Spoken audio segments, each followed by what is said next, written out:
you go. That's one.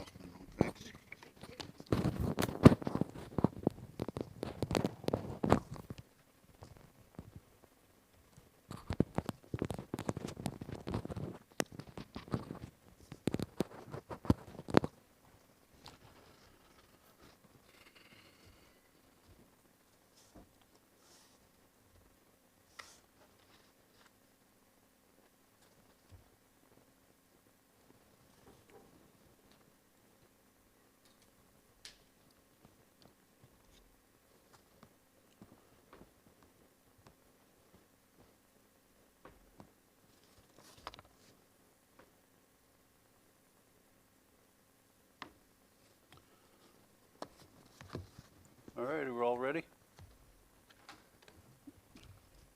Yes. All righty. Hi, Tandra. My name is Joe, and you're at the Montverde Council meeting.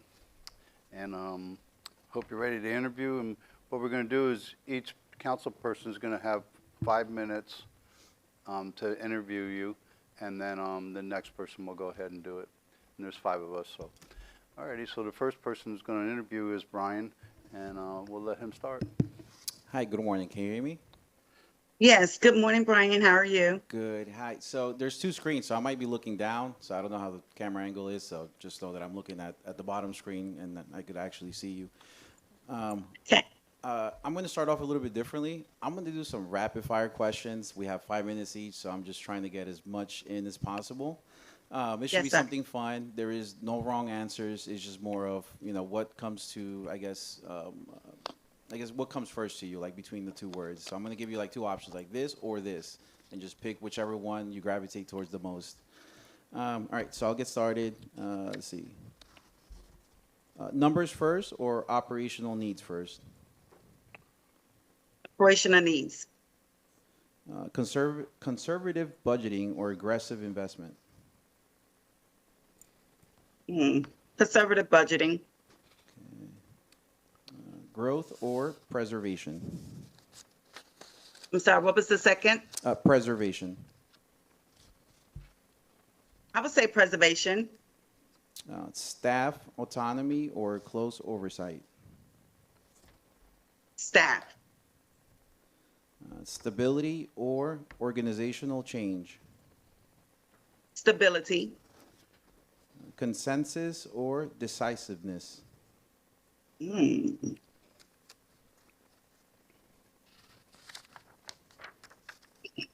That one didn't jump out too well. Let's see. And again, there's really no Decisive. right or wrong. It's just whatever. I know. Undecisiveness. Transparency or confidentiality? Transparency. Increase revenue or reduce expense? Increase. Build reserves or reduce debt? Build reserves. Same information to everyone or tailored, detailed by member? Same information to everyone. Let's see. Measure performance or rely on department judgment? Measurable. Incremental improvement or major organizational change? What was my first choice? Incremental improvement. Improvements. Increments. Improvements. All right, perfect. So I feel like we're a little bit warmed up. Some of the next questions are going to be just a little bit more open-ended. I guess it's up to you if you want to elaborate or just keep them short. So I'll just start going through them. Let's see. So next question. So every town manager has to disappoint someone eventually. Tell me how you decide when an answer needs to be a no to a council member, employee, resident, or proposed project. Give me an example if you have one. I would say it's always hard to say no whenever you're coming in new. Actually, no is hard for any and everyone, but it's always necessary whenever you're trying to make sure that you do what's best for the community and for our staff and the organizational. So I would say it's often when you have individuals that have different perspectives. So it's always best to do an overview before you give an answer. Do an overview just so you could be able to analyze if there's a possible maybe or how you can try to adjust for both items. But I would say whenever you have to give a no, it's best just to go ahead and give it, but always make sure that you have your reasons to be able to give why you analyze that. And I've had to do that on several occasions, especially when it came to expanding with the staff, because individuals wear multiple hats. And you always want to bring in individuals to be able to help offset that. But if it's something where the budget does not call for that, then we try to make sure that we try to figure out how to justify that, or to be able to share some of those responsibilities, even if you have to do that with cross-training individuals that you currently already have. So I've had to give a no before, but we was always able to share staff to be able to offset that no whenever I had to do that without bringing in a new individual. Okay, thank you. We have about maybe like 25 seconds left. What part of this job excites you the most? The growth. I mean, so many projects. I'm real good with project management, and I'm excited about the projects that we have going on in the town. So I'm excited about that. Thank you very much. I think my 5 minutes is up. All right, thank you very much. Are you ready, Grant? Go ahead. Good morning. Good morning. So I got 7 questions. We'll try to get through all 7 in about 5 minutes. Okay. Small town manager jobs get used as stepping stones. Why would you still want this job after 4 years? I mean, some towns that tend to be unique where you get to blend and have a lot of hands-on, whether it's with the residents or the board or when you come to our staff. So I like a lot of hands-on and being connected to the community. Okay. So walk me through a pre-application meeting you would run with a developer on a Montverde scale project. Who is in the room? What do you put on the table in the first 20 minutes? And how does the applicant leave knowing the town's position on what was discussed?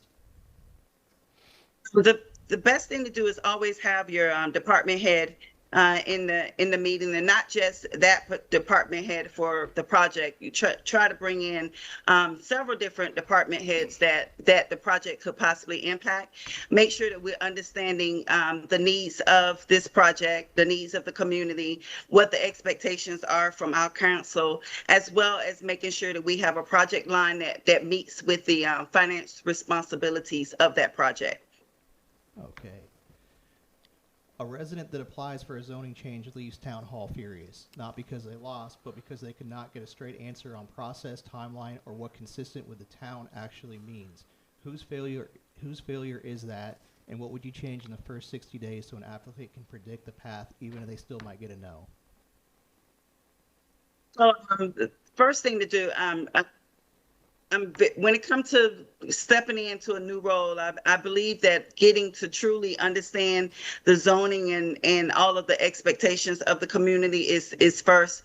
But I do believe that the first thing to do is to analyze why that no was and what may have failed in that zoning process, and really what connects that zoning for that no, and then see if there's any adjustments that could be made or recommended to the board to see if it's, especially if it's something that would be a great benefit for the community, or for the community or economic development. So tend to analyze that to see if it's a different avenue, a path that we could take to get a yes for that project. And if not, then at least we know that we've done our very best to be able to move forward with that project. Okay. It's 6:40 in the morning, and a storm drain is blown out on a street people use to get around town. The Public Works Department is already short. What do you personally do before noon to fix this issue?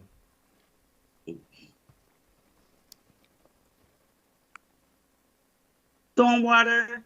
The first thing I would do is just definitely get with our director to see what contractor that we may have already have contract with, that maybe we have a open contract with that we can call, as well as getting some type of emergency moving forward with getting that stormwater fixed. and making sure that we get good alternate routes for the community to be able to move forward, to get through as we get that stormwater taken care of. Okay. Montverde has no police department. A resident wants the town to do something about a speeding problem, a problem neighbor, or a county issue. How do you handle this? Issue. Actually, then when it comes to that, the best thing to do is to make sure that we have a meeting with our county to see how we can increase the speeding or the monitoring within our city. So I would just start by just meeting with our county sheriff's department to see how we could partner with them to get extra coverage or to be able to monitor when we have excessive speeding, especially if it's during certain time zones, so we could try to get more activity during that time frame. In a town this size, how do you communicate to residents so they hear the truth from the town before they hear a rumored version from a group text or social media? I believe that the best way is communicating through other avenues when it comes to bill service, making sure that I keep type of newsletters or communication that comes out on the bills, the little messengers at the bottom, as well as using our social media to be able to have that platform to give out positive feed and accurate transparency, not just through the local groups, but also directly from the town itself. Okay. And the last question. Do not use the word character. In 12 months, name one thing a resident should notice on a Saturday morning drive through town that proves the new town manager understood Montverde, and name one thing that would prove we hired the wrong person. The wrong person. Well, I believe that the first thing that an individual will see, that will notice, if they do not see some type of problems that's been addressed. Naturally, we have that social media platform that's constantly reminding us of the things that they see need to be changed or improved. So I would definitely believe that if they do not see that we hear them, that will possibly allude to us not having the right individuals. But I do believe as you have new management coming in, that they should see that by just the presence that I would bring to that community, especially on Saturdays, if we have events or even market days or something, making sure that I'm out there to get my face known and show that I am there and care. Okay, thank you. Thank you. Thank you very much. All righty, well, I have a few questions. Your time in Dundee brought functions such as sanitation, planning, development, services, and code compliances under the town's control. What drove these decisions, and how did you determine whether the change was successful? Well, that is a great question. I can tell you one thing, that coming into the position as the town manager in Dundee, the residents was constantly complaining about the way the town looked when it came to the sanitation. The company that we had just was not quite getting the job done. I mean, you had days where sanitation was not picked up, roads was omitted. So it was a lot of improvements that need to be met. So as we move forward in my first 60 days, we put in action plans to try to help get the community where it needs to be with beautification, because that was one thing that the community asked for. They asked that you ride down the streets and did not see the trash cans that was constantly left out, and not left out because of the neglect of the residents, but because trash was not picked up. So sanitation was one of the first projects that was major. We brought in that department. We brought that in-house because we had individuals that truly cared about the community and the way the community looked. So we was blessed to be able to bring that in-house, which also led to our code department. We shared, we had an interlocal agreement with another community with a code enforcer, and we was getting that part-time. As we continued to make beautifications and show that we cared, we ended up bringing in a full-time code compliance officer who was able to be able to help get our town where it needed to be with code compliance, because it was a lot that was lacked and a lot of educational issues that was missing when it came to the residents of what could and could not occur. So not only did we update our code compliance rules, but we also made sure that we enforced them with the officer that was there to educate not just our residents, but also our staff on how we need to care for our community. All righty, thank you. Was it cheaper to run a vendor or bring in your own employees to do that full-time? Initially, it was more expensive to in-house because we had to lease equipment, we had to create a department. But after 3 years, it ended up the price ended up selling because now we wasn't leasing, we was purchasing. So that transition, it became it balanced as well as decreased by the time we got the department fully staffed. So initially, it was a finance.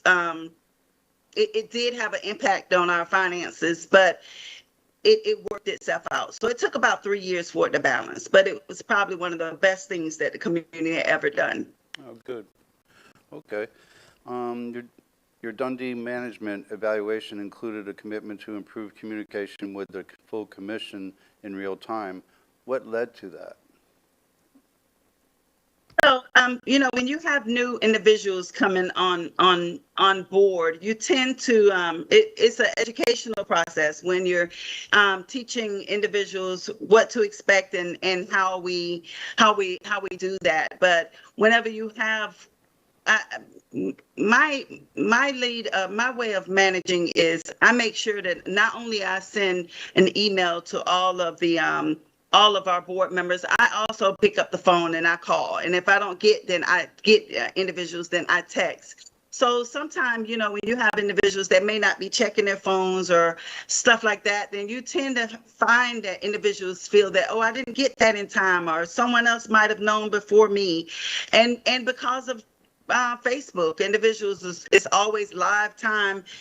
Individuals are reporting, and then you have an email sitting. So whenever you have those type of issues, I make sure I try to pick up the phone and call. But you can't reach everyone all at the same time. But I definitely always try to do my best, and that's why I always lead with email communications.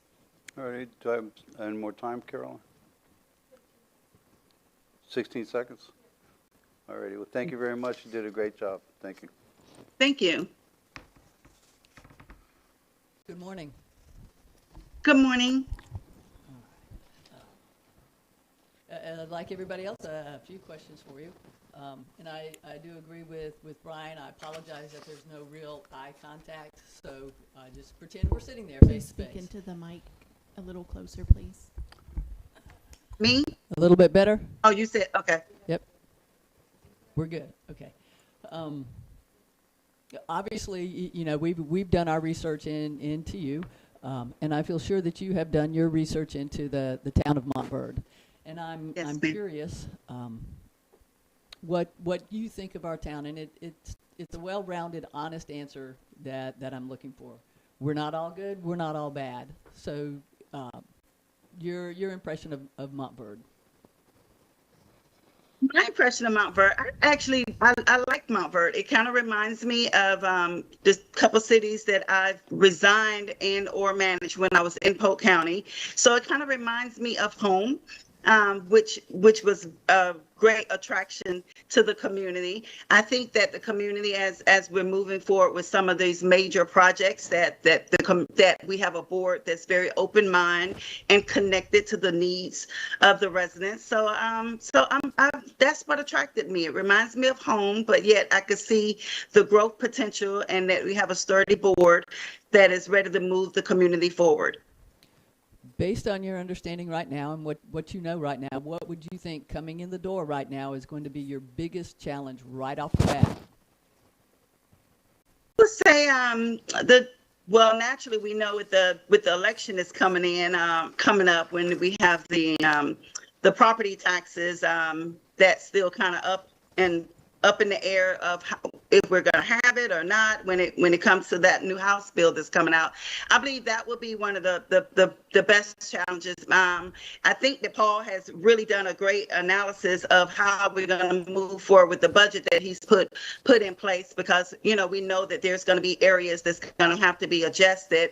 So I think really just coming in and taking a look at that and looking at how it may financially create challenges there. But I think that would be one of the first. And I would say the second will be analyzing the decisions that we're going to make forward when it comes to the wastewater. Excellent. Thank you. Public work decisions are highly visible, and residents don't particularly care for it when there's potholes and we go through the whole construction process and then it's delayed and there's disruptions in the neighborhood, and the residents are vocal about that. How do you handle communication and responses to that? Yes, that's the great thing about small towns.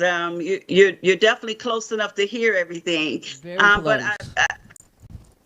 But I will say that I have expertise with that, because I've had to deal with the potholes and the increase that need to happen to the improvements with the sidewalks and the speed humps. So I believe that it's best to make sure that we do watch the social media posts that goes out. I know that unfortunately you guys are experiencing a lot of blocks from that, but making sure that we're trying to see what's being what's the concern out in Montverde, just so we can try to be aware, as well as make sure that we have the transparency to give that the correct or the most transparent communication out through our own personal communication of social media, to be able to make sure we have that, and also give possibly newsletters that's being mailed out or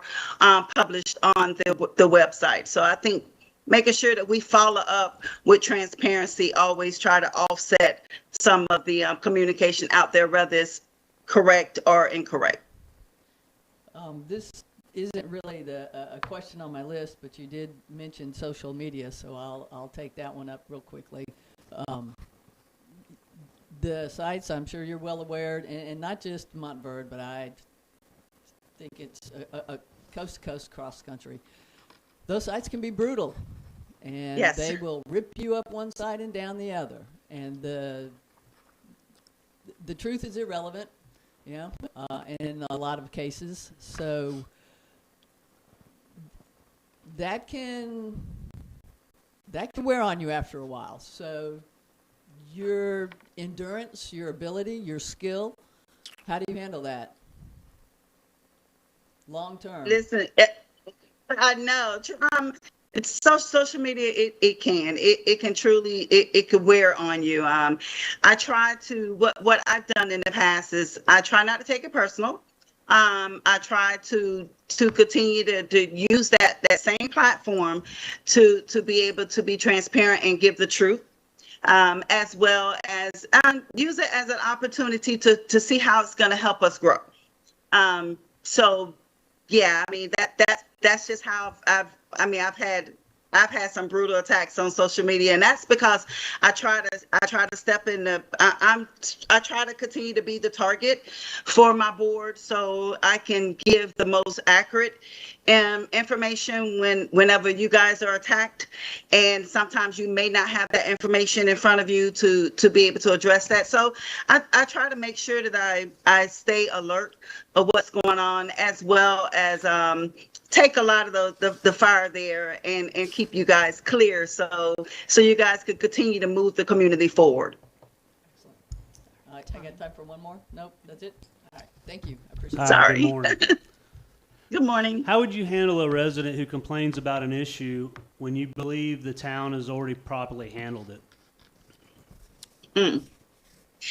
That sounds like that's a everyday there. The best thing to do is I've always try to have meetings with those residents and bring them in, see what their needs are, what their concerns are, and then try to have that one-on-one where you're showing them, okay, and this is how we handled that, and get to the point where either you're going to agree to disagree, but yet give them the opportunity to see exactly what we've done, because there's so much that happens in the background.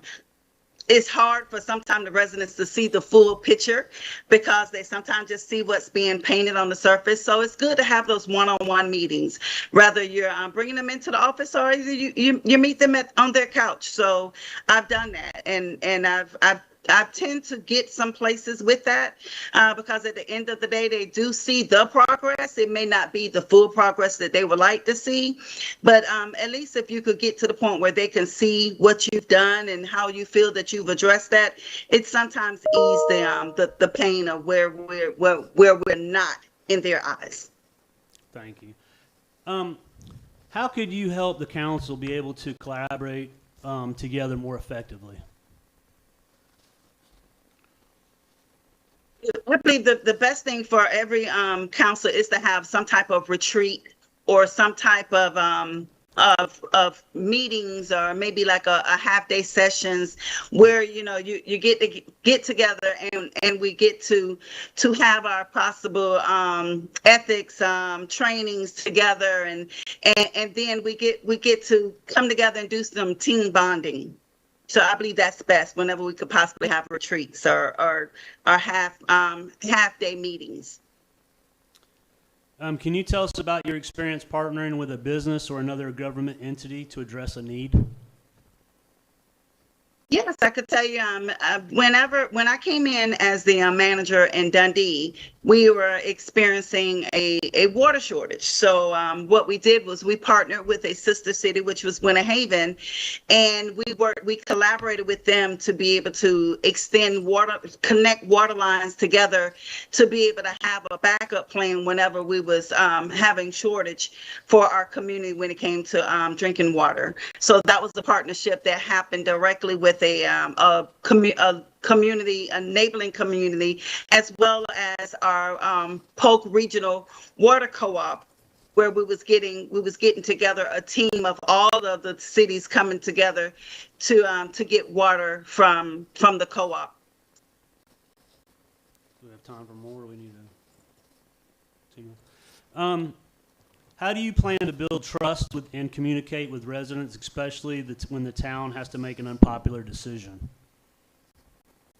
I do believe that having community workshops, especially when it's a major project, then we have maybe a community meeting, or I attend HOA meetings just to be able to make sure that we go out and meet our residents in our communities, and not just having it at town hall, but going out and having those workshops or meetings, whether it's at the parks or having those meetings at the HOAs or in their communities, just to be able to make sure that we're addressing the extended questions that they may have. All right. Can you tell us about a time when you had to implement a decision you personally disagreed with, and how did you handle it? Disagreement.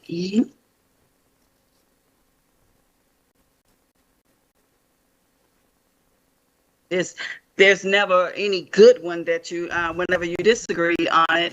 I would say we had to look into connecting.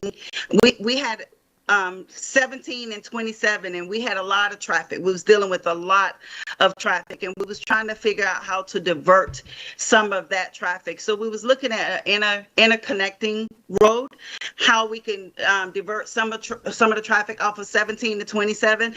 And although it was a great project that we was going to put in place, I just felt that having to bring that traffic through the community, through our subdivisions, I didn't too much care for that, but it was something that was truly needed. We needed to figure out how to be able to get that traffic moved around.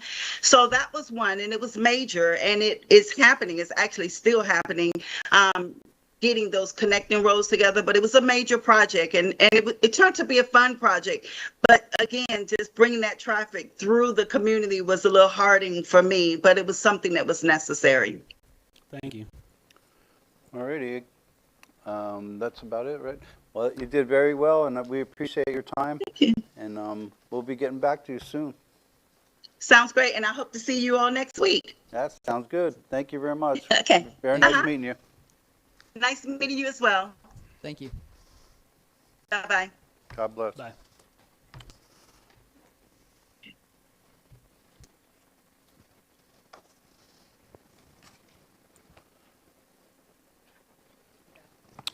So our next person is Sean, and you'll start that off, Grant.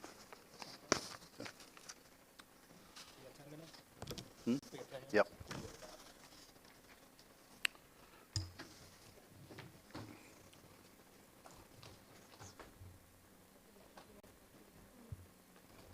Who am I starting?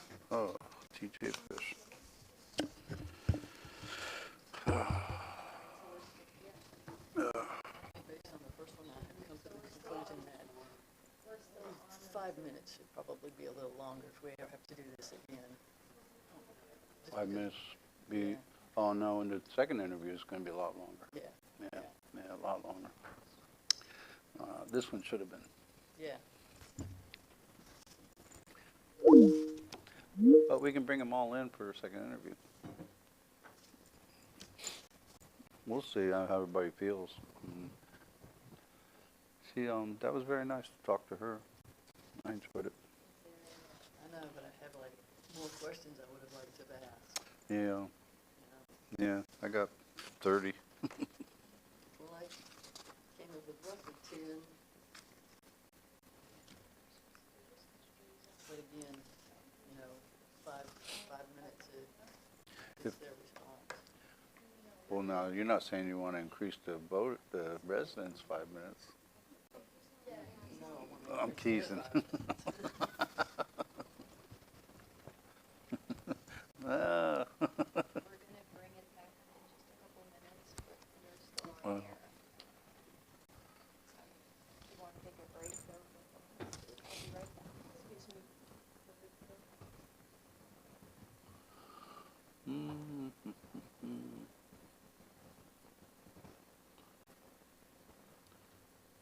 I like the rapid fire.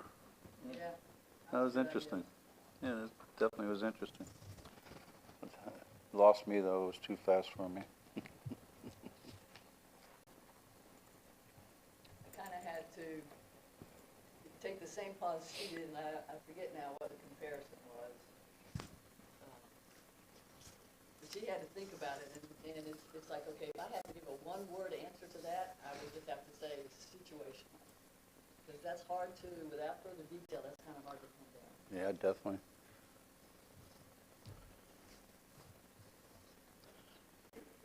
Good morning, Sean. Good morning, Mayor. Good morning. We're going to be getting going here in a few minutes.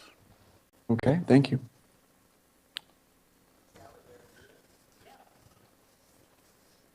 Oh. Hey, Caroline, you locked him out of the office.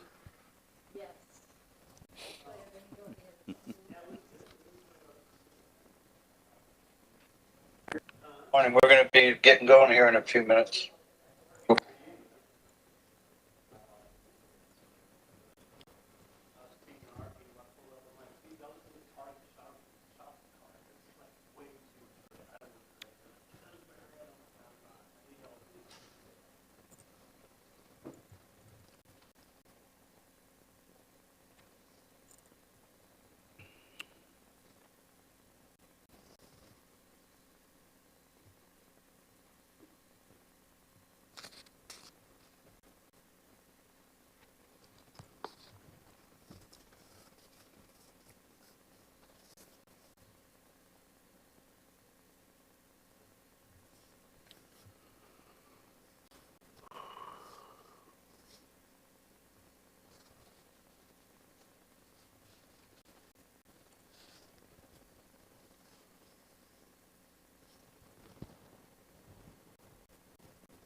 we got 6 minutes.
All right, let's go ahead and get started.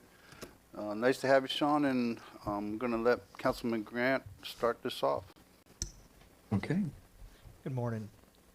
Morning. So I got 7 questions. We'll run through them as fast as we can, and if we don't get to all of them, no problem. Okay. A small town manager jobs get used as stepping stones. Why would you still want this job in 4 years? I think I really love working with, for one, the Lake County community. Grew up in Claremont, have lived in the community pretty much my whole life, minus some time traveling the world and teaching abroad. But I really do have a passion for small town government and knowing Montverde ever since even when I was a kid and the community. I can see myself working with Montverde, really focusing on a community where events are a major part of the community life. So this is my long-term home, this area. So Okay. Walk me through a pre-application meeting you would run with a developer on a Montverde scale project. Who was in the room? What do you put on the table in the first 20 minutes? And how does the applicant leave knowing the town's position on what was discussed? so that's good. So with a development review committee or whatever you would call it, that involves the town manager, the town clerk, the town engineer, the public works director, the utilities supervisor. Um, I might be missing a person or a code enforcement, someone from law enforcement potentially as well. So they're all looking at their notes, the town planner. They're all looking at their notes from having reviewed the project. They're going through their notes from their perspective. They're giving feedback to the applicant because at the end of the day, it's the goal to help the applicant have a successful project. Whether it gets approved at the end of the day is up to council. But they're going to leave that room knowing exactly what needs to be done for them to meet and hopefully exceed the expectations of a planning and zoning board and ultimately the town council. They'll have an expectation of what the timeline is, what the next meeting is, how much work they might have to do, whether they have to come back before that development review committee. But they'll know where they stand by the end of that meeting. Okay. A resident that applies for a zoning change leaves the town hall furious, not because they lost, but because they could not get a straight answer on process, timeline, or what consistent with the town actually means. Whose failure is that, and what would you change in the first 60 days so an applicant can predict the path, even if they still might get a no? Well, the fish rots at the head, so ultimately that's the town manager's fault if staff isn't giving appropriate answers. I hope at the end of the day that feedback gets to me so that I can address the issue and address it particularly with that individual, bring them back, get them the information that they need, and then, look at the process as a whole, see where things can be cleaned up. Was it a training issue with the employee? Was it unclear paperwork, whatever that may be? But fix the individual issue, then fix the process issue. Okay. It's 6:40 in the morning. A storm drain is blown out on a street people use to get around town, and Public Works is already short. What do you personally do before noon to fix the issue? Well, I get out there myself. Honestly, it really depends on the circumstances.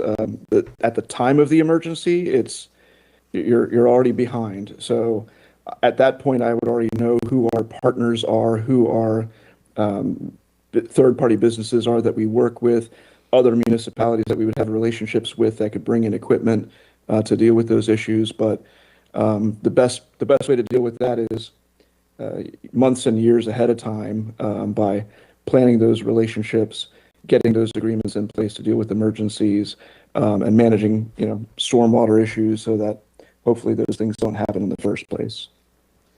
So, Montverde has no police department. A resident wants the town to do something about speeding or a problem neighbor or a county issue. How do you handle this?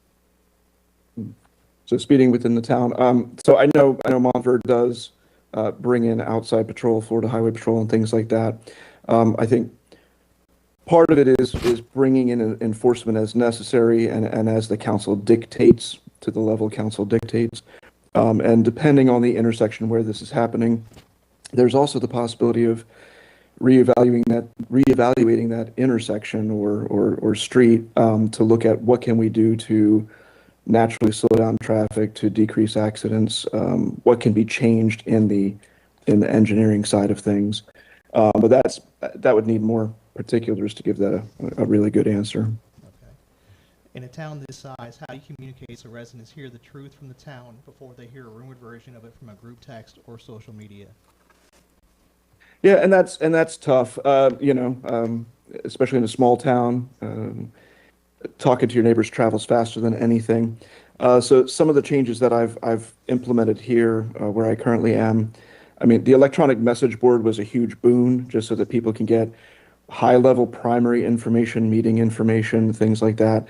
Um, Depending on the type of information, a well-timed, appropriate social media post that hits the major points can often address the issue. Anything deeper than that, it's going to be addressed in a council meeting most likely. So, providing a well-written staff report, a one-page summary cover on whatever the topic is, and then telling people to come to the meeting where it's going to be addressed.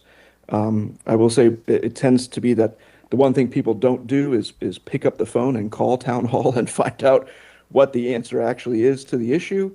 But that's always an option, and I always encourage that when I actually talk to residents to say, hey, the next time you hear something like this, just call me, call, whatever the director of that department is, call and find out what the real deal is, so that you can hopefully pass that on as well. But I know that's not as fun as just being on social media sometimes. So it's a multi-pronged approach. Okay, thank you. Alrighty, thank you very much. Let's see, I got a couple questions. In Howard Hills, didn't you guys just go through something with impact fees and a vote on that?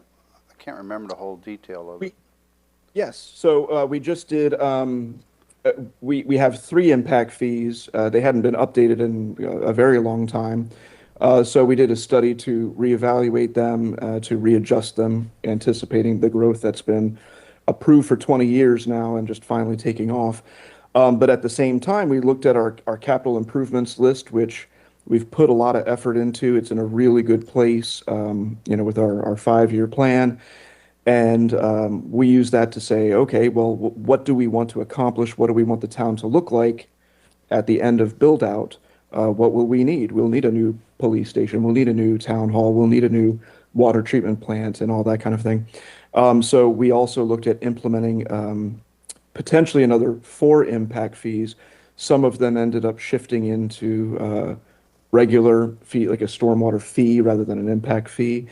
But yeah, so we're wrapping up. We're just about to put the ordinance out for council discussion. So yes, we're making sure that growth pays for the impact to the town, and we'll have a much nicer town at the end of it. What 3 impact fees do you have right now? We have water impact fee, police impact fee, and parks and recreation impact fee. And we are looking at a wastewater impact fee, an administration impact fee, and we were going to do a stormwater impact fee, but then Wildan, we're using Wildan as our consultant. They're making an argument that should be more of a regular fee if the town is going to implement it, rather than an impact fee. So no road impact fee? Sorry, I'm sorry. Yeah, I missed that one. Mobility, we're calling it a mobility impact fee, because the county has a road impact fee. So the mobility impact fee would actually be broader, and that would accommodate sidewalks, which unfortunately, the 100-year-old town doesn't have sidewalks in a lot of areas. So that would expand sidewalks, it would expand bike trails, it would expand anything related to mobility, not just roads. I forgot that one, thank you. Alrighty, and how about on grants? What kind of grants have you personally applied for or have you received in the last year or 2? Well, in the last year, it's tough because a lot of things are ongoing. It's a waiting game. We are very grant focused. If we can get outside money, that's huge for a small town, as you all know. So I work to bring in $5.75 million in state appropriations, which would fall in the category of grants, for our water treatment plant that's being constructed as we speak. It's actually being finished up. So that was almost $6 million there. Moving down in the dollar amount, We have continuous applications into DEP and DEM.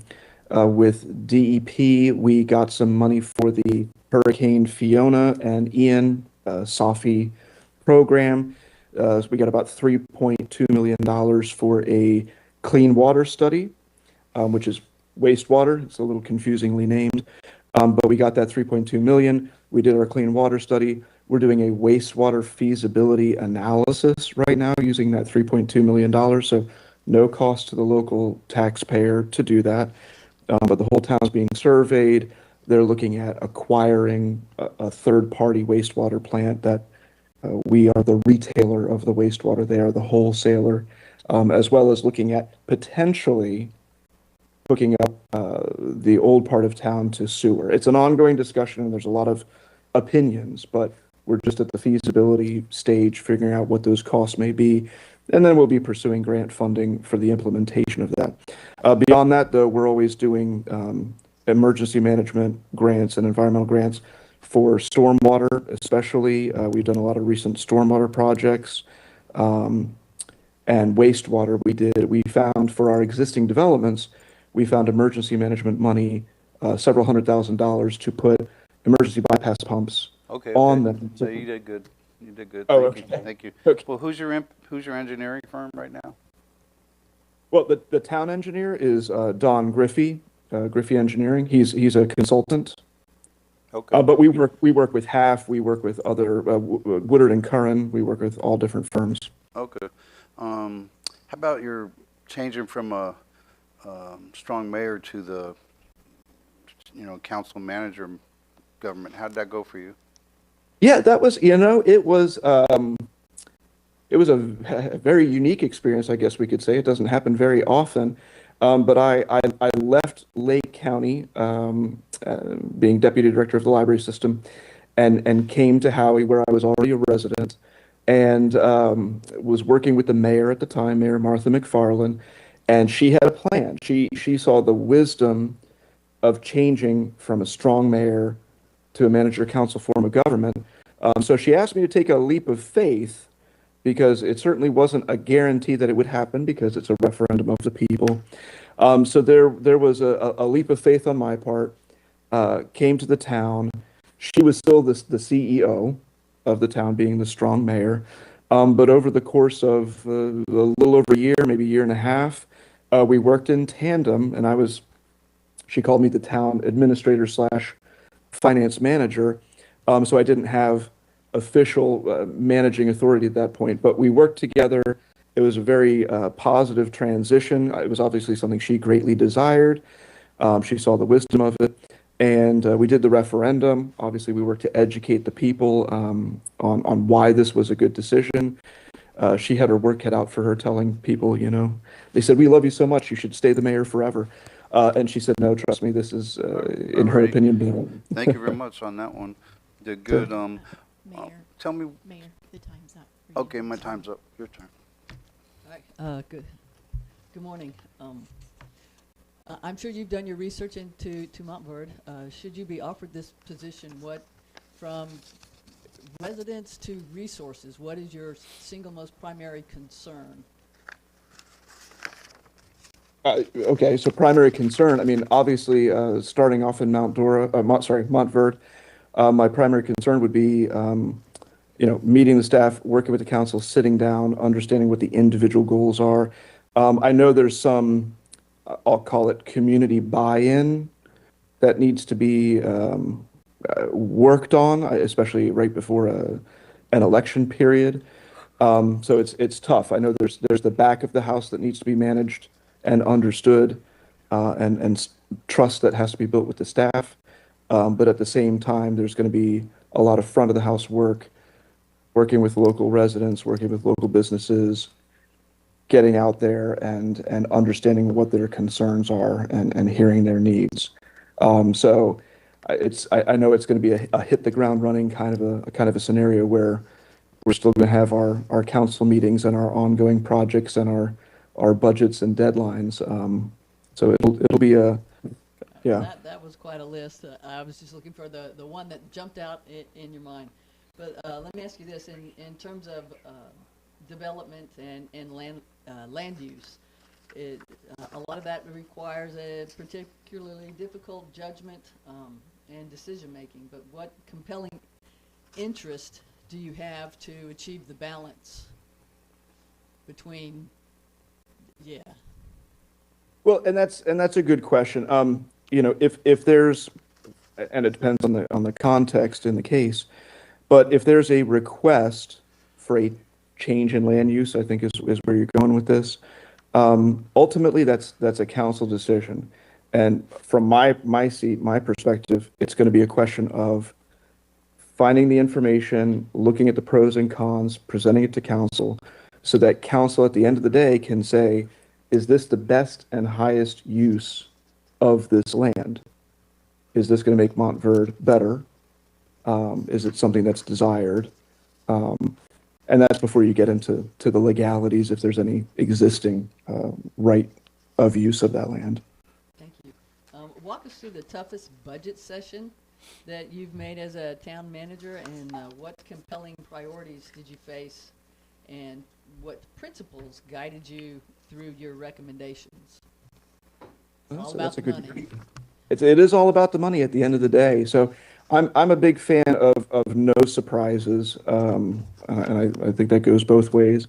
When it comes to budgeting, we should have a 5-year plan done on the table that says, hey, upcoming year, year 2, year 3, next year, this is what we said we wanted. So that should be in place well before we get into budgeting season. So when we get to that very first budget workshop, I'll have already had individual meetings with each of the counselors. We'll have talked about smaller priorities outside the CIP. So when we get to that first budget workshop, there's going to be an executive summary. There's going to be a list that says, hey, we made sure to add 9 out of 10 capital projects. We couldn't add the 10th one.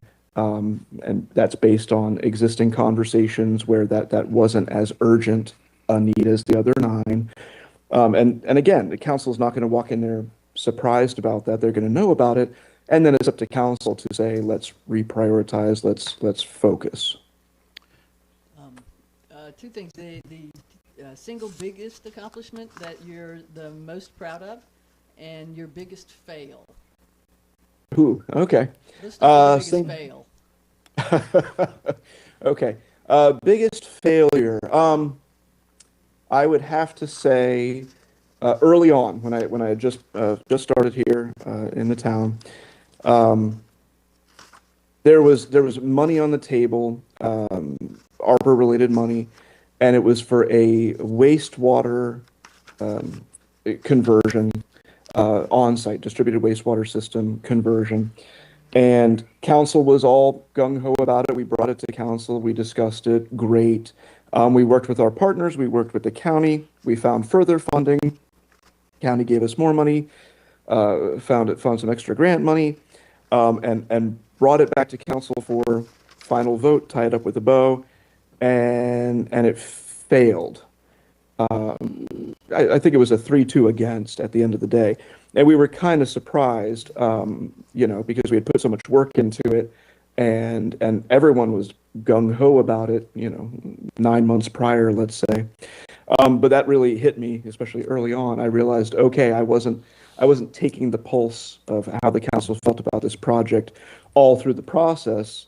I had just taken the marching orders and run with them, done all the work, and then kind of brought back the finished project. So that taught me, keep everyone updated, make sure that's still a priority, make sure it's still something they want to have staff time be focused on. So I would say probably that was the biggest fail.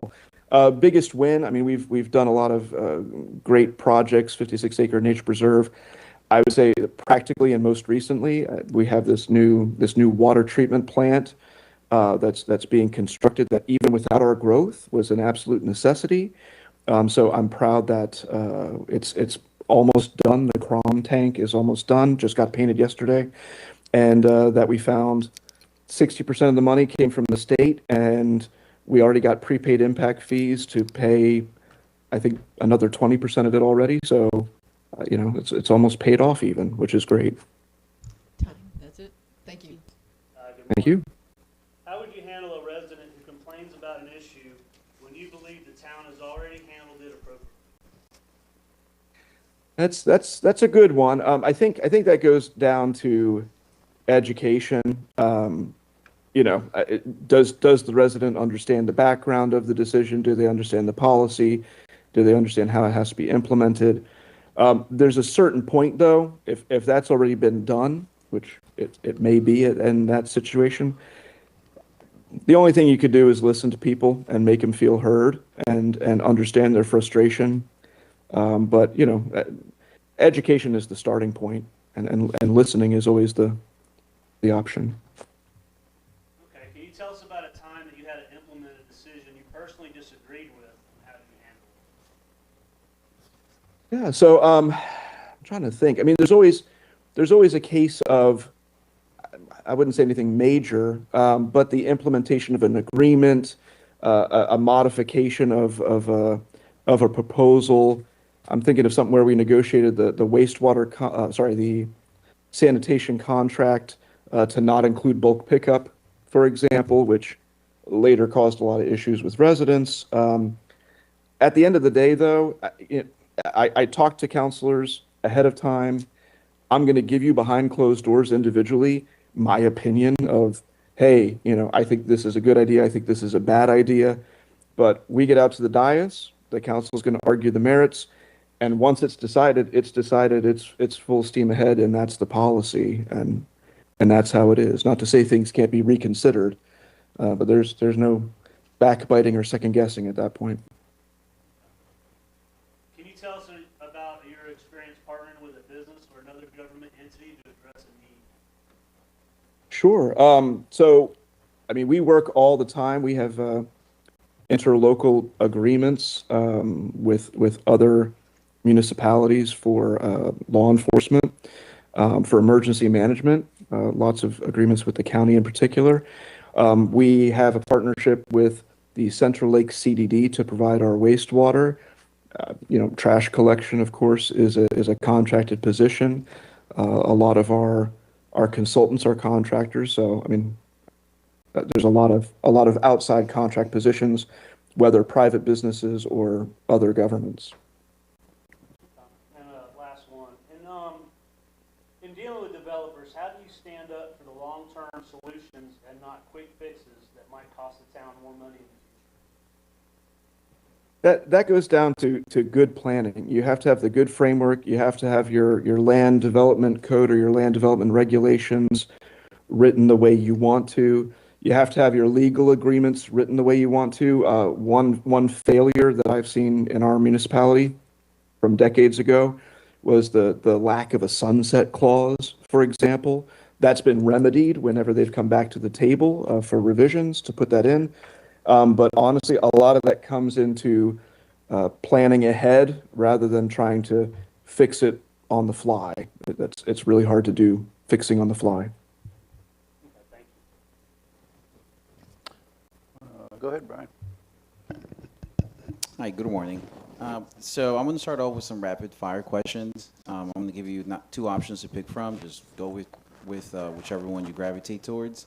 And then at the end, I'll ask some open-ended questions. Would you bring anything from Howini Hills or start fresh?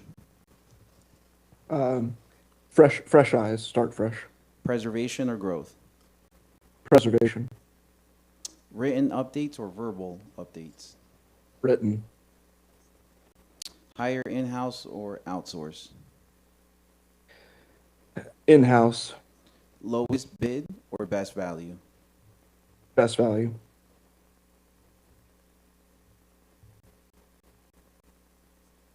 Hands-on management or delegation?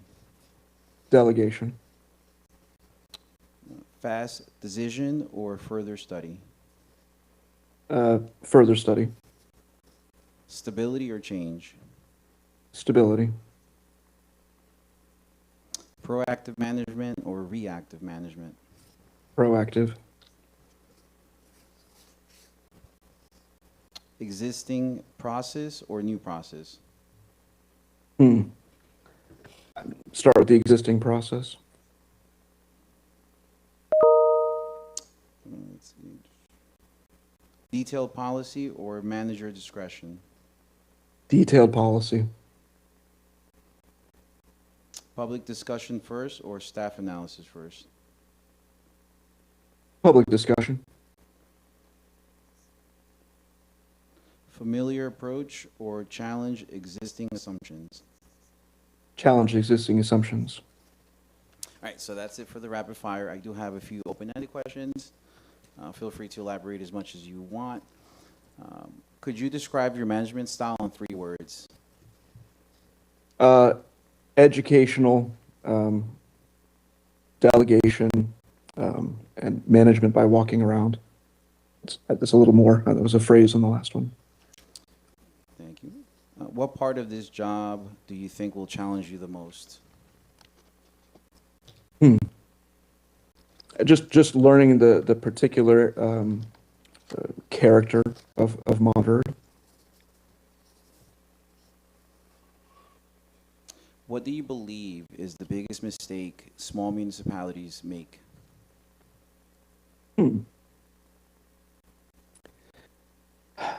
I think the biggest mistake a small municipality can make is not looking at the future, especially at what's inevitable, at what's approved, and not planning for the most likely outcome.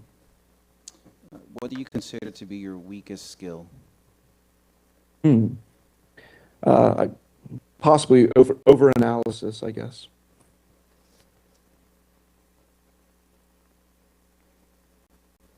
And let's see, which part of this job excite you the most?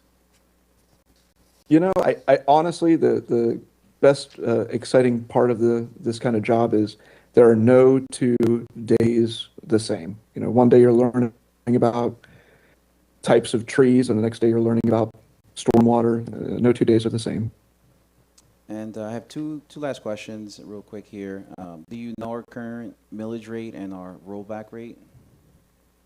I know the general area of your current millage rate. I know it's the lowest in Lake County. From memory, I know it's in the 3.5 mil range, but I do not know the rollback rate off the top of my head. Do you know our current general budget, our general fund budget? I've looked at it. I know it's comparable to Howie's minus the law enforcement aspect. How much is Howie's? It's about 3 million in the general fund. A lot in the other funds with capital projects that are going on. Awesome. Thank you so much. That's it for me. Thank you. Alrighty, Sean, I sure appreciate your help, and you did real well, and we'll definitely be back in touch with you real soon. Okay, thank you. Thank you. Thank you. Okay, we got 10-minute break. I have to use the restroom.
much time do we have remaining, Caroline? 9 minutes? Plenty of time.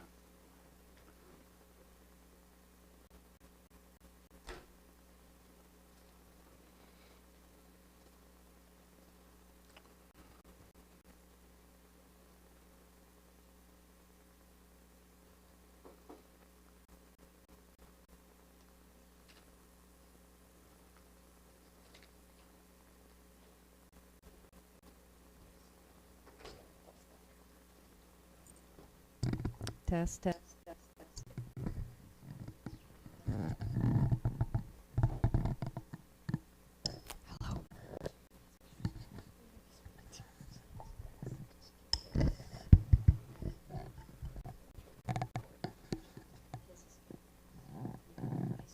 Jimmy don't even need one. Well aware of.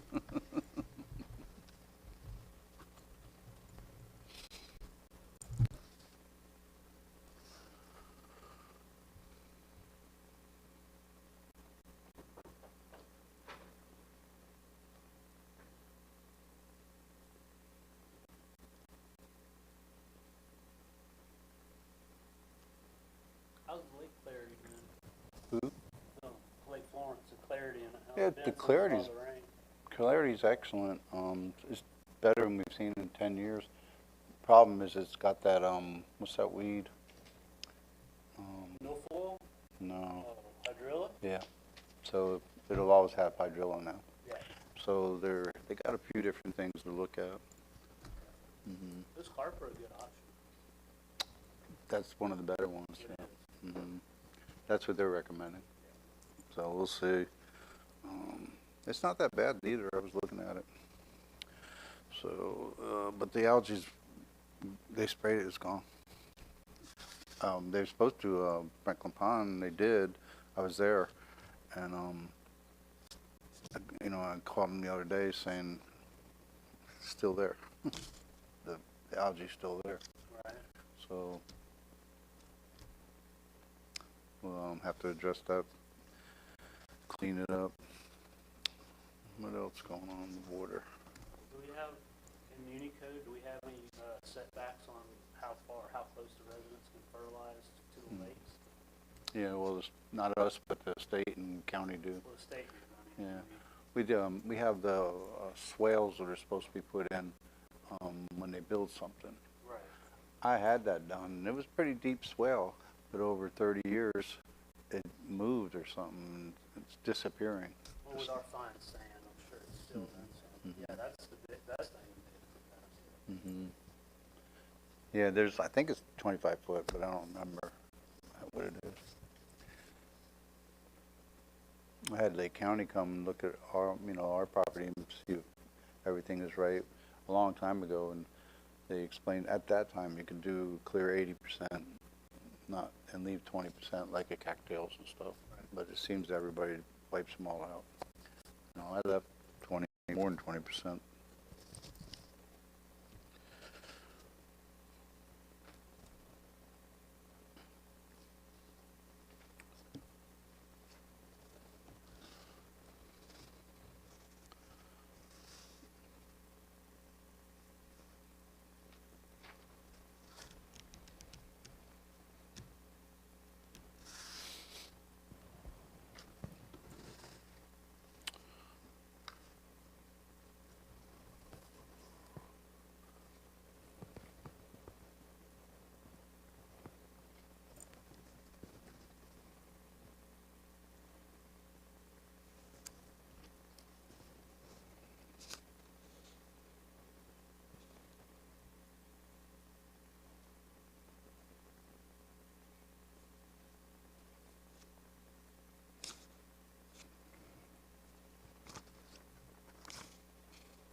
Good morning, TJ.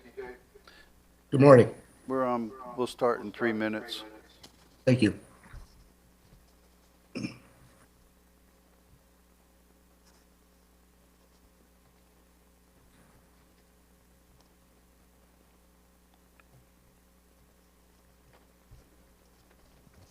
Good morning.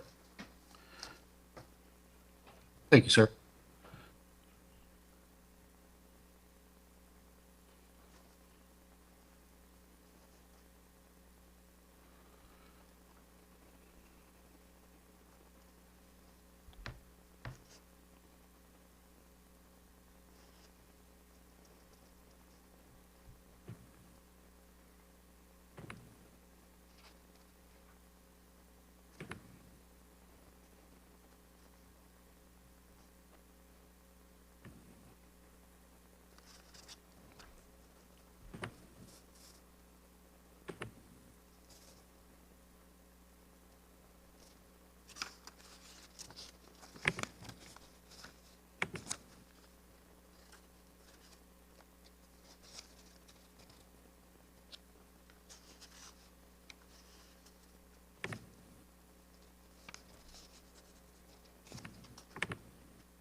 Uh-oh, we lost him.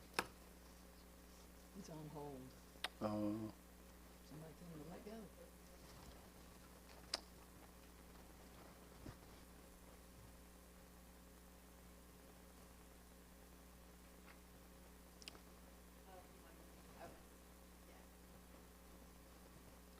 Is that from his side?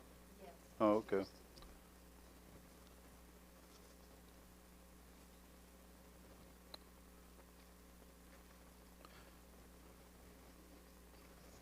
Hey, TJ, if you can hear us, we lost you. He's back. Coming back. Okay. I'm here. Can you hear us? Yes, can you hear me? Yep. All right. Excellent. Well, let's go ahead and get started. It's 9:20. All righty, we're going to start, and each person, each council member is going to have 5 minutes to talk to you Very good. separately. All right, and I'm going to be the first one. Let's see. I'll start with, describe your position that you held in the MPO for 13 years. I served as executive director. In fact, I was the first executive director and led the agency for those 13 years, securing a great deal of transportation funding for Lake and Sumter counties, managing a staff, managing a lot of consultants, and working with elected officials from 2 county commissions and 19 municipalities. A little more detail, like, did you have meetings? Did you go places to represent the MPO, Lake Sumter? Yes, sir. The nature of the job is intergovernmental coordination and bringing a lot of different interests together to establish plans and priorities that DOT could then fund. So we met regularly. We had 9 governing board meetings a year. We had 3 different committees that we consolidated to 2 at one point that met on technical issues, bicycle pedestrian issues, citizen concerns. We created task forces, one for South Lake, one for Central Lake, one for North Lake, to focus those municipalities and the county commissioner liaisons on how to get projects to move forward with DOT. So it was a great deal of work, and I very much enjoyed visiting every single municipality throughout the year, attending many Lake County Board of County Commissioner meetings, And it was a very joyful job to see transformational projects get funded through that process. What would be an average year that of funds that you would distribute to different cities? Well, DOT works off a 5-year program, so I'd have to kind of take the highs and lows. But you know, we're looking at funding multi-million-dollar projects at a minimum. In cases of like the Macava Parkway, you know, you're getting into a multi-billion-dollar project. And they ranged from different types of projects. It could be extension of the South Lake Trail. It could be the widening of State Road 50. It could be the Mineola Montverde interchange on the turnpike. All of those things were part of the job. So you represented like Lake County and Mineola exit that came off the turnpike. You also did Wekiva Springs. Any other ones you want to mention? Yeah, I'm real proud of the amount of money. I remember standing before the South Lake Chamber saying, you know, at one point we thought we had about $100 million worth of needs between State Road 50 and US 27 needing both to be widened, and that was before the interchange. And it was exciting that we brought in, and I said usually that's going to take us 10 to 20 years, and it was great to report to the South Lake Chamber. We actually were able to bring in $150 million in 7 years to get the US 27 State Road 50 interchange built, and that the 6 laning projects that today in South Lake, you know, they've been there for over a decade, but that was a lot of work. And that was all for new growth, right? That was because of all the growth that had been cumulatively approved by many entities in South Lake, including, you know, the cities and the county. Okay, great. And looking across your approximately 13 years in the MPO and your years in Groveland, what experience have prepared you mostly to become a city manager in Montverde? I think the thing that I want to impress and hope I'll leave a takeaway with each of the 5 of you is that I have been a student of government since I was a teenager, and I went specifically to school to get a graduate degree to be a city manager. And then I found myself doing all this other stuff. I became a planner for the state of Tennessee. I got into economic development. I eventually came to Florida, worked for Tavares for a couple of years. And then this MPO opportunity came about, and I loved it. You know, it was great to cat herd, as I like to call it, because you're having to bring lots of interests together and focus. So that was great at the governmental level and money, managing budgets, managing grants. But really, it's this Groveland experience that I specifically went to Groveland to work for that city manager that was hired in 2018 under the pretense of teach me everything you know. And he was kind enough to give me a title that, you know, Transportation and Public Works, but really I served as an assistant city manager and learned a great deal. And I can tell you it was a bittersweet moment because when the town changed the charter and began recruiting for its first town manager for Montverde, I really in 2019 wanted to apply. And candidly, I thought if I just stay in Groveland just a couple more years, I'm going to learn so much and be ready to take over as town manager of Montverde. And now that opportunity has arisen, and that's why I'm in front of you today. Alrighty, thank you very much. Thank you, sir. Carol? Yes, you mentioned your time, or the time on MPO was mentioned, but the MPO process requires projects to be prioritized, even though available transportation dollars are limited. Tell me about a project or a priority that you and the community involved in it strongly supported that did not receive funding when you really fought for it to. How did you respond and maintain credibility with the community at that point? That's a great question, Vice Mayor, because, you know, part of the joy of that job was didn't get turned down a whole lot. You just had to know how to go through the process, check the prerequisites, do the planning, do the documents, file everything properly, set the priorities. And we were successful. And, you know, it's no coincidence that I left the MPO, went to Groveland, because the first thing I was asked is, we've had this State Road 50 realignment sitting on the shelf for years. Can you help get it funded? Of course I can. And that was the reason I started in Groveland, was started with that premise. And I'm so thrilled to be able to report that it took a few years to get the right-of-way money, and DOT did buy all the properties, and now this month they're starting construction of that project. So sometimes there is a no, but usually it's a temporary no, because my job is to find the resources, talk to the right people, and work the system in our favor. Excellent. Thank you. Yes, Looking ma'am. back at your career in public service, what decisions would you make differently today? And I'm not so much interested in actually what it was, but I'm more interested in how you began to recognize that perhaps that wasn't the best decision, and how you corrected it, and how that might have changed your management style going forward. I'll give a personal answer on this one, Vice Mayor. I think there was a point in my life as I was maturing. No coincidence. I was probably, I think, moving into my 40s at the time, and I learned something very important about myself. I love to be factual and I love to be knowledgeable, but if you're always right, it makes other people wrong, and you've got to learn to listen to people and understand where they're coming from, so that as you're presenting facts, you're gaining their engagement and enrolling them rather than making someone feel wrong. Thank you.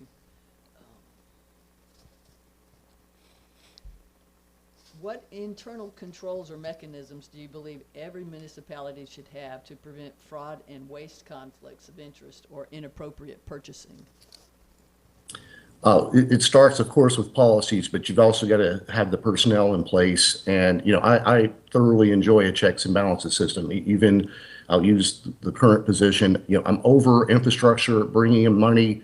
That money may entail low interest loans. It may be grant money, but I rely and enjoy interacting with my finance department, because they are there to serve and protect me and the city, to ensure financial stewardship and that we're making good fiduciary decisions. And so I think it's always important to have that checks and balances. And as your town manager, my intent is to be hands-on and aware of every level within the town. And yeah, it's important to delegate, but ultimately, as town manager, you're looking to me, and I understand that. If you would, describe to me a project or an initiative that did not go according to plan, and what went wrong with that.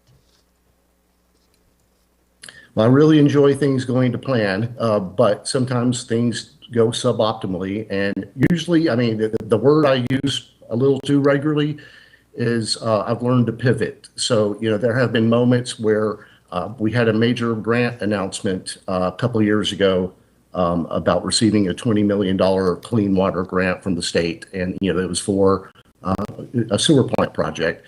And after 2 years of working toward finally getting into design and construction of that project, we were informed that the grant had been determined by the Department of Environmental Protection that we're not going to let you use it for that purpose, but we will let you use it instead of for a new plant. We'll let you use it for your existing sewer system. And so that required a major pivot in order to keep that grant opportunity intact. But that's the job. You have to react to circumstances, and I always want to let the best outcome emerge in that process. Pivot, I'm completely agreeable with that word. Based on all of your years of experience and your years with the MPO, where do you draw the line between a council's responsibility to set policy and the town manager's responsibility to administer it? Well, ultimately, my job is to help you and protect you and give you the best information to make the best decisions possible. But you all each know you are the policymakers. So I'm going to respect the vote. I'm going to respect the decisions and the perspectives. But, I'm there to carry out what the majority of the town council wants to accomplish. And based on those votes, that is what I will do. That's good. Am I done? Thank you very much. Yes, ma'am. Speaking on that, how do you plan to build trust and communicate with residents, especially when the town has already made an unpopular decision? Is that Councilman Rogers that asked that question? Yes, sir. Thank you, sir. I will tell you, and this may be a constant and consistent theme with me, but I really enjoy sticking to the facts. So sometimes the facts are unpopular, but education's and repetition is the key to is the key to education. I think by simply sticking to the facts, and I think it's important working with the town council for me to assist in messaging to the public that you all are comfortable with, that conveys complicated issues down to a level that people can understand, and not just understand, but understand how it impacts them. I think that's the key of helping people manage through their emotions when it's an unpopular decision. Okay. What does transparency look like to you? That is my personality. So you will find I'm authentic, I'm transparent, and integrity is important. And I do not like keeping anyone in the dark because it's a public process, and that starts with the 5 council members. I want you to be highly informed, and I want an informed and engaged public that feels like they are part of the process. Okay. Coming into the city, how would you evaluate town staffing as appropriate without immediately assuming more employees are needed? I would come in and want to hear from them and do lots of listening before I do any directing or managing, so I can understand and empathize what their jobs are really like. And the good thing is there are many jobs within the town that I've already actually done directly at some level, whether it was when I was a planner, as a public works person, working on municipal financing and budgeting. The thing is, you've got resources, real people that I want to get to know immediately, understand how they tick, and then get the absolute best out of them by enrolling them into what it is we're trying to accomplish as a town. In dealing with developers, how will you stand up for long-term solutions and not quick fixes that might cost the town more money in the future? I am big on engaging developers as though you are an investor in a very important community. Unless you're going to perform for the town of Montverde, then we're going to have a very lengthy process that's going to cost you time and money. So the quicker that they acquiesce to the fact that, yes, that's what the zoning is, and yes, that's what the agreement is, but here's what the town needs for this to be accepted by the council and the public, I find that to be very fruitful. Thank you. Brian. So I have, I guess, rapid fire questions. I'll give you an option between 2 and just pick the one that you gravitate towards the most. At the very end, I'll do some open-ended questions. All right, so first one is technical expertise or executive leadership?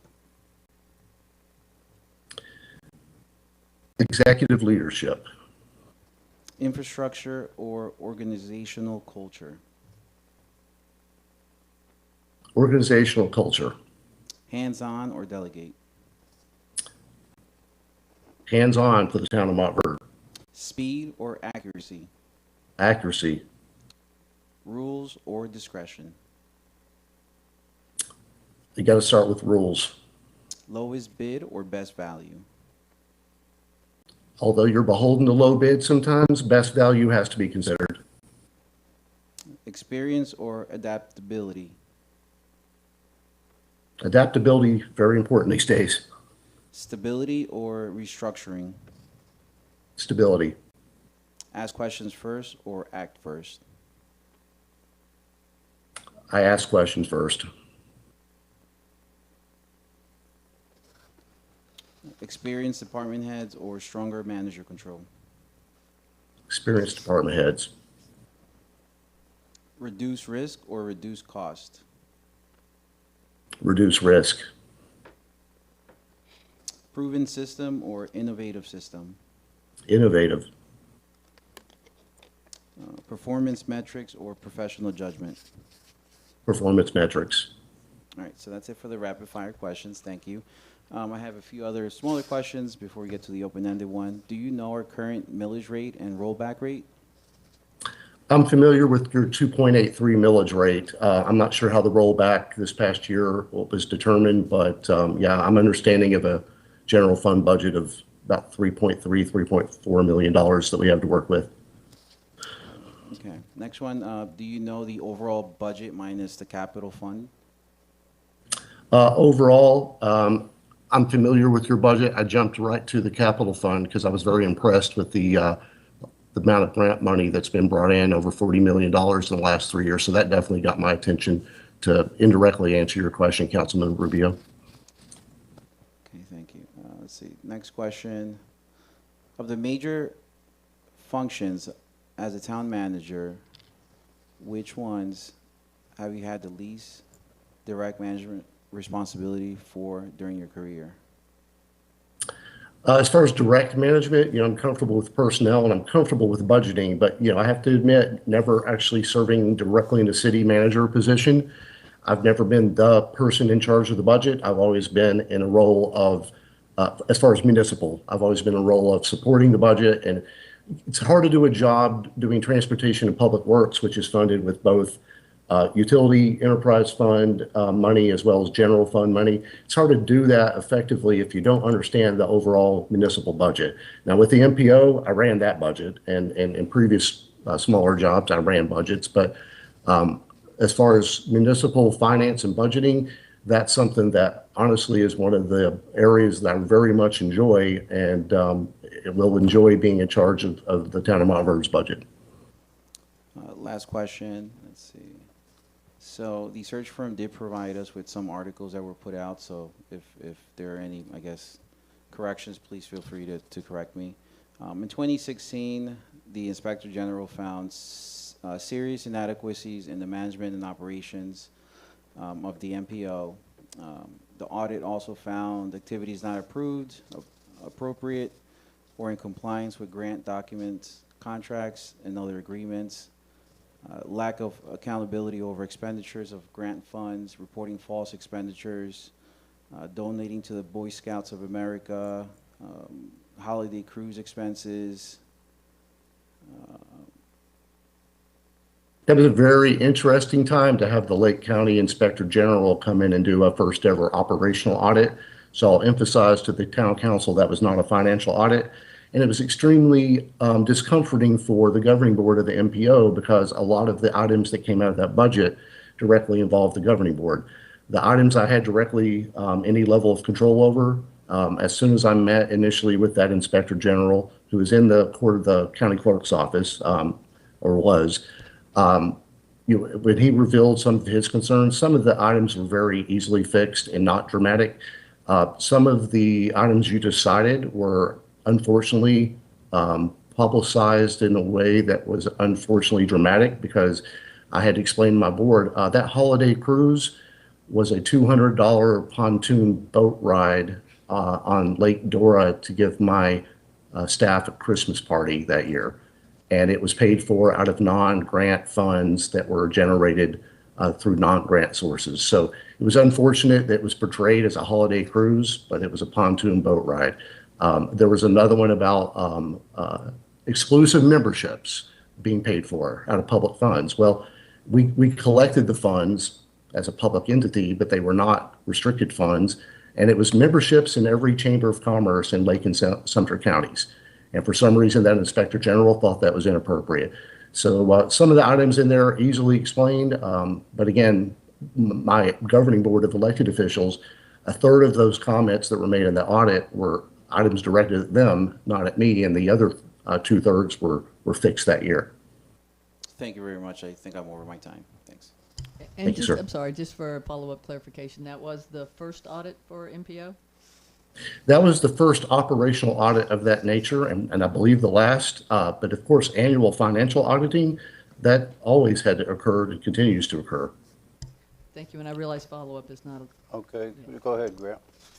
Good morning. I have 7 questions. We'll try to get through them as fast as we can. Small town manager jobs get used as stepping stones. Why would you still want this job in 4 years? Well, Councilman Roberts, I want to impress upon you and the council that I'm specifically choosing and not job searching to apply to the town of Montverde. So at this point in my career and the pace that I've been at for the last 8 years in Groveland, I feel like I've now developed the experience, expertise, and muscle memory to bring this high level that I'm at now and be able to slide right into a town management role and produce and enjoy doing it for the next 10 years till I'm ready to consider what my future might look like in retirement. So Walk me through a pre-application meeting you would run with a developer on a Montverde scale project. Who is in the room? What do you put on the table in the first 20 minutes? And how does the applicant leave knowing the town's position on what was discussed? In the room starts with me, but we're going to have the staff and consultants that are applicable to that case. And, and it does vary. There may be more people in the room for bigger projects, but we want to go through exactly as I alluded to earlier, that any pre-app meeting starts with what is it that you're bringing to the table for the town of Montverde? And from there, then we'll get to the zoning and future land use and development plan and the engineering and all those things. But we have to start with, how does your desire to apply fit in with our vision and our plan? A resident that applies for a zoning change leaves town hall furious, not because they lost, but because they could not get a straight answer on the process, timeline, or what is consistent with the town and what that actually means. Whose failure is that, and what would you change in the first 60 days so an applicant can predict the path, even if they still might get a no? Well, if someone leaves furious, I'm going to start with that's on them. But I will say to you that the job of the town manager working with you on policy decisions and how we structure is to create a predictable process to where you're attracting desirable investment rather than reacting to development proposals. It is 6:40 in the morning. A storm drain is blown out on the street that people use to get around town, and Public Works is already short. What do you personally do before noon to fix this issue? First thing is you're going to be on site. I will be there looking and assessing. My first question is, what lack of maintenance occurred that this even happened? And then it's a matter of what resources do we have to respond immediately so that we can say it's fixed before noon. And if that means calling neighbors, calling in additional resources, we do what it takes, we get it done. So Montverde has no police department. A resident wants the town to do something about speeding or a problem neighbor or a county issue. How do you handle this? The town is in a unique position, and I understand, let's say it's speeding, between the town's relationship with the sheriff's office and the Florida Highway Patrol, and speeding is one of those unique things that sometimes it's subjective. Were they really speeding, or did it just feel like they were speeding? But then, when it comes to conflicts that involve situations beyond the town's direct control that might be more county or even state related, it's a matter of engaging and communicating and making sure people feel heard and informed. In a town this size, how do you communicate so residents hear the truth from the town before they hear a rumored version of it from a group text or social media? I think it's very important to take seriously the social media is real. Although I don't work for social media, I understand the roles of the elected officials, that it is important to check that temperature and know what people are thinking.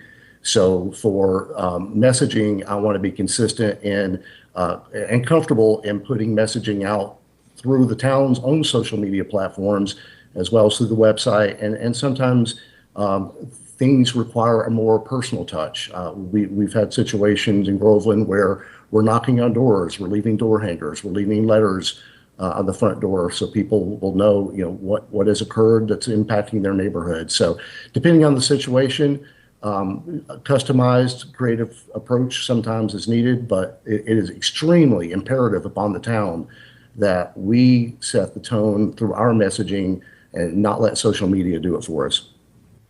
And then last question. Do not use the word character. In 12 months, name one thing a resident should notice on a Saturday morning drive through town that proves the new town manager understood Montverde. And then name one thing that would prove we hired the wrong person. Well, I think if I drove through town right now and I saw all that beautiful landscaping was dead, I'd ask, what in the world's going on? The town was doing so great when Paul was here, and the council was supportive of beautifying the town. And I think it's been a huge improvement. I think for me, I'm excited to build on that. Between the aesthetic things I've seen with the street signs and the hardware and the pedestrian enhancements and the roundabout, the planting in the median at the intersection, I just want to build on that. I want to continue. If you drive through Montverde, you need to know you're coming into a real place, an authentic town where you're supposed to slow it down and enjoy the fact that this is, Montverde.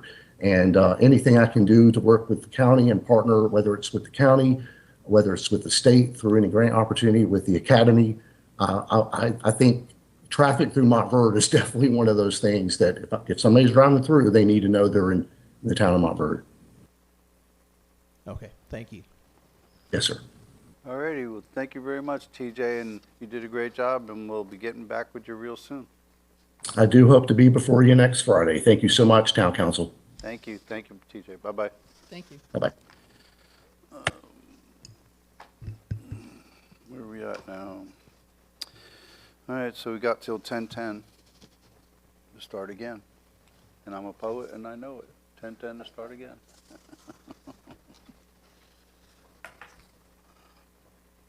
And we're halfway done.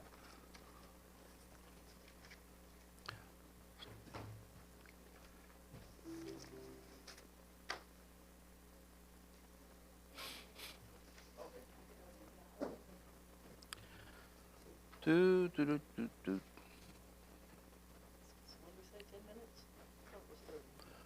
Hmm? 10. Yeah, we got the next person scheduled at 10:10. Just time to divert interest and go down a rabbit hole for the next 3 hours. Go for it. Probably better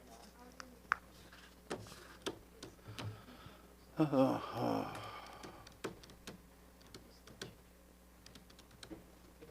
You'll be starting the first. I'm hopefully starting as soon as we're done. You're starting the next person, Carol, so you know. Dwayne Flowers. Yep. Are the mics off?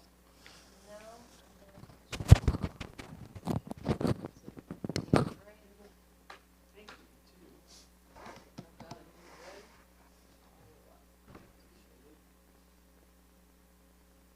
think it's going pretty well. Yeah.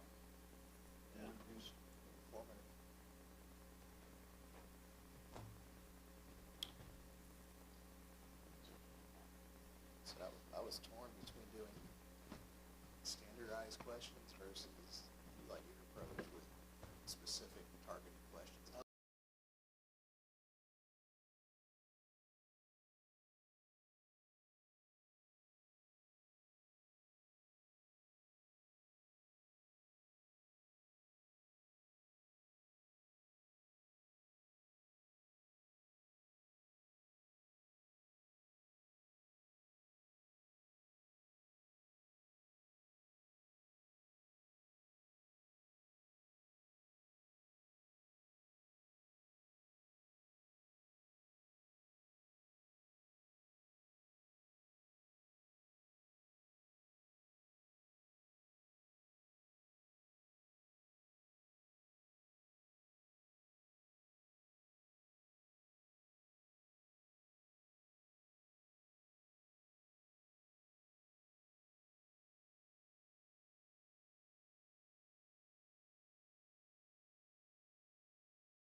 bunch of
So, yep. So you'll be going first, Carol.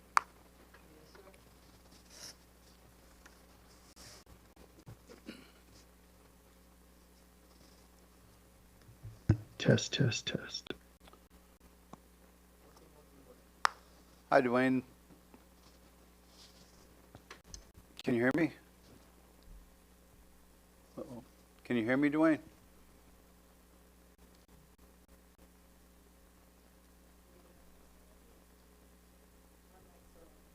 Can you see me?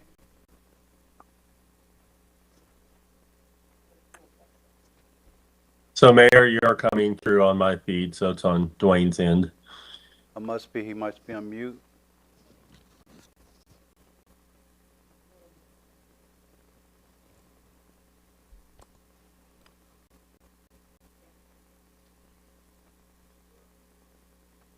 Iman or Caroline, you can try messaging him real quick and let him know we can't hear him. They're working on that. No, I can't get it. It's not. Can you hear us, Dwayne? Test. Plug in the I think we can microphone. hear him, but he cannot hear us. So I think they're right. I think he's muted. Can you hear us, Dwayne? Shake your head. Can you hear me now? Yes. All right, there you go. You're good. All righty. Well, can you hear me now, Dwayne? Check, 1, 2. Just a moment ago. I thought he said yes. Dwayne, can you hear me? Can you see me?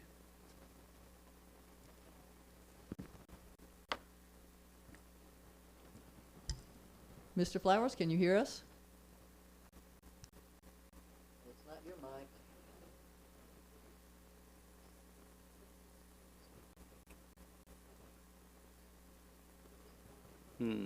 What do you anything you can suggest, Paul? Did you message him that he might be muted? Yes. He just left. I think he's. Yeah, I'm also messaging him right now. My guess is it's his audio setting. Yeah, that's what I said. I don't know. Auxiliary speaker, because I know mine at work, if I change between Teams and all those, I gotta go back and start flipping through settings. Yeah. Teams. I'm with you there. And Are you Caroline, wondering- if did you have a, I I was gonna say, Caroline, if you have a phone number, you could text me. I could try calling him, walking through it real quick. I think it's just an audio setting on his end. Do we have a phone number on this? He's working on that. Do we have a phone number on the thing here? Let's see. Yep. Yeah. Okay. I think so. 706. You want to hold that up? Oh, you're good. Okay. He's gonna call.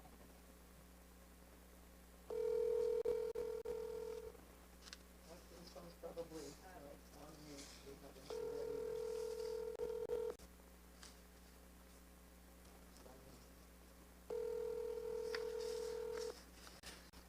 You don't recognize my phone number. Hey, Dwayne? Yes. This is Joe in Mount Verde. Do you have a mute button? Because we can see you fine. Yes, sir. I'm trying to get logged back on now. Just restarting my computer. I don't know what the issue is. Okay. All right. Take your time. Don't rush. We're all right. Thank you. There you go. We can see you. Can you Can you hear hear us? me? Yep. Can you hear us? Do you have volume now? Ask him if he can hear us. Can you hear us, Dwayne? No volume? Test, Maybe let's test, try test. this. There's something wrong. Here we go. Okay. Can you hear me now? Yes, sir. Can you hear me? Okay, great. All right, we're ready, set, and go. Thank you very much. All right, well, let's get going here, and Carol's going to start with her interviews, and then each council person is going to do 5 minutes with you. Oops. Uh-oh, we lost her. Are you still with us, Mr. Flowers? Nope. Yes. Okay, All right. all righty. Good morning. All right. Good morning. In your first year as a city administrator, what unexpected surprises did, what unexpected surprises, did you, what unexpected surprises most challenged you in the position, and how did that experience change the way you lead? Something that you were not expecting came out of left field. Yeah, sure. I'll tell you, December 1st, 2021, got a phone call from one of my public works workers said, we got a leak and we need to cut the water off. And I'm like, okay. And, I call our water operator, who is a contractor, and I said, hey, and he said, I need to cut the water off, got a water leak. He said, no, you don't need to cut the water off.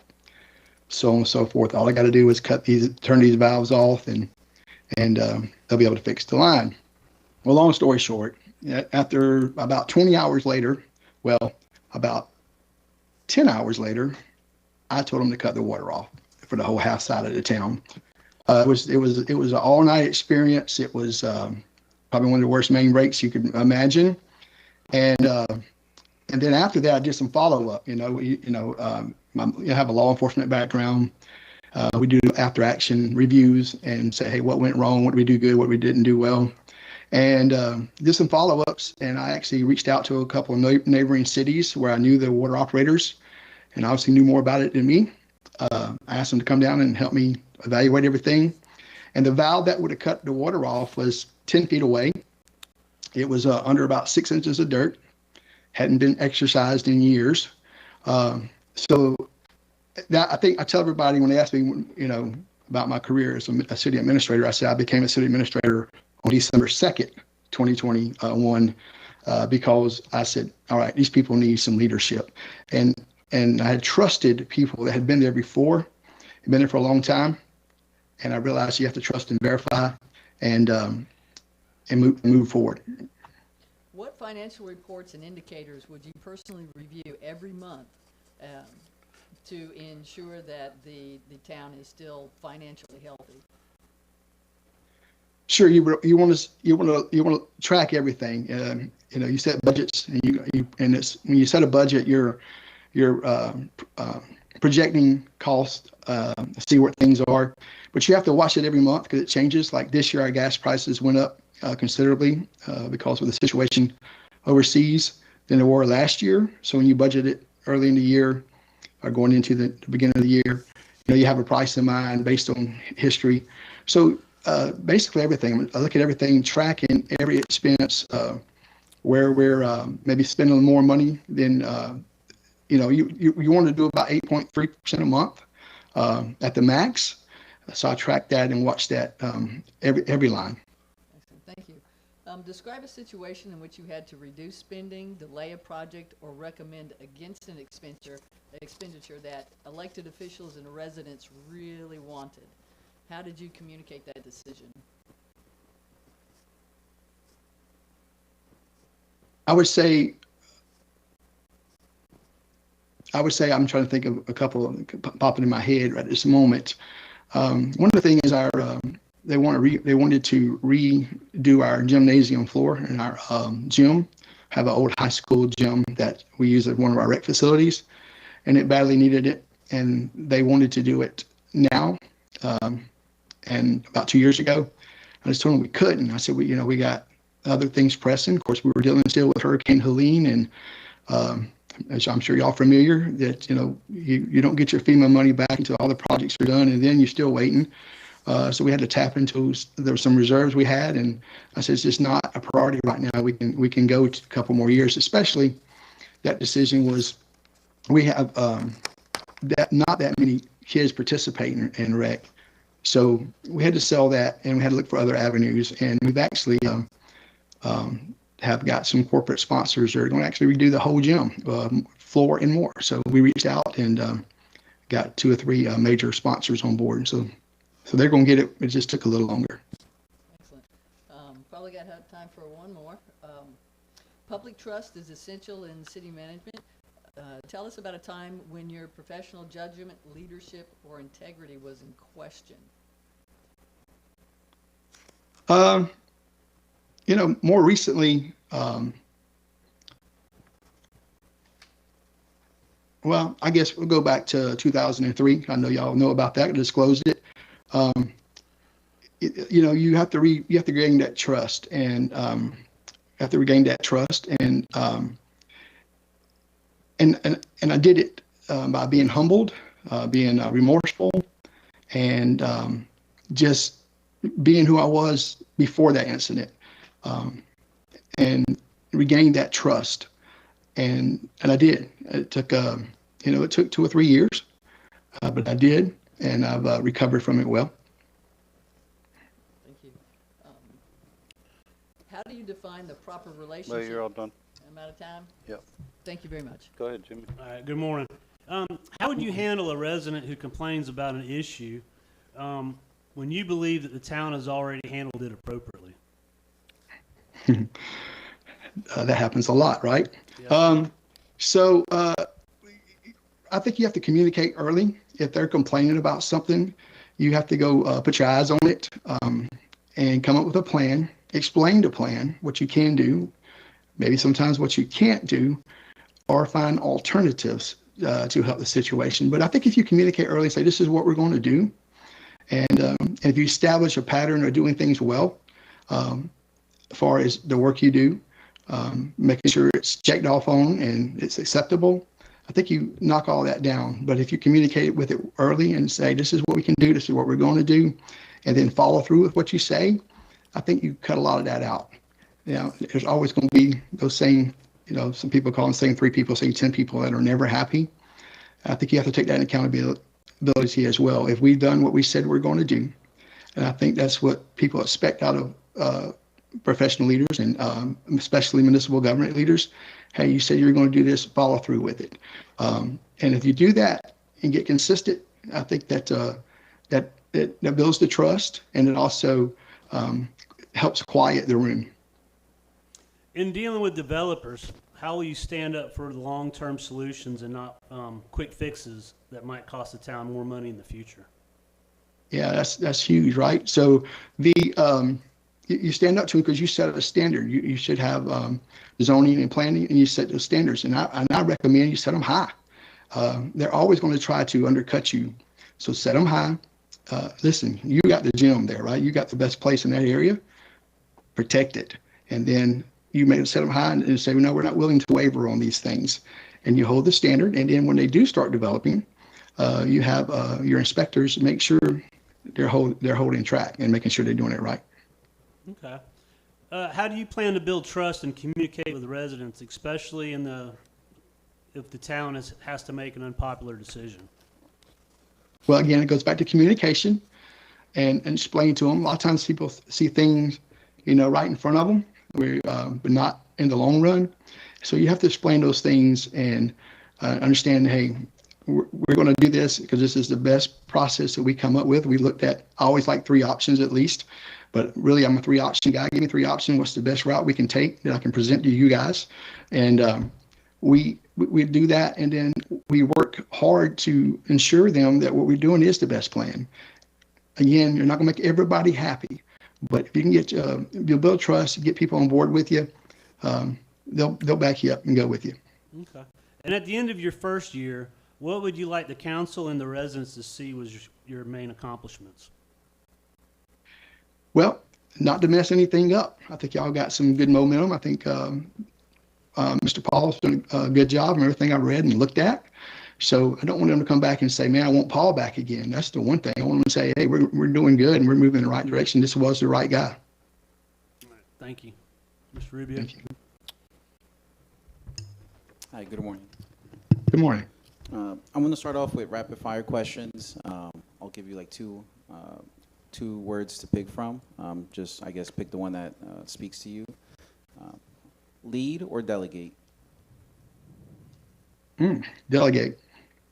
Growth or preservation? Preservation. Reserves or borrowing? Always, well, that's tough. Reserves if you can. Don't want to get in debt. Staff autonomy or close oversight?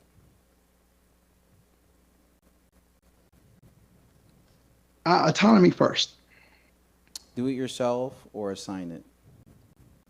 Assign it. Written reports or verbal updates? Both.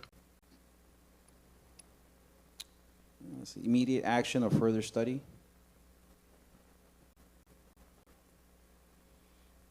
Want to study first. I'm sorry, what was that? Study first. Okay, study first. Let's see. Stability or change?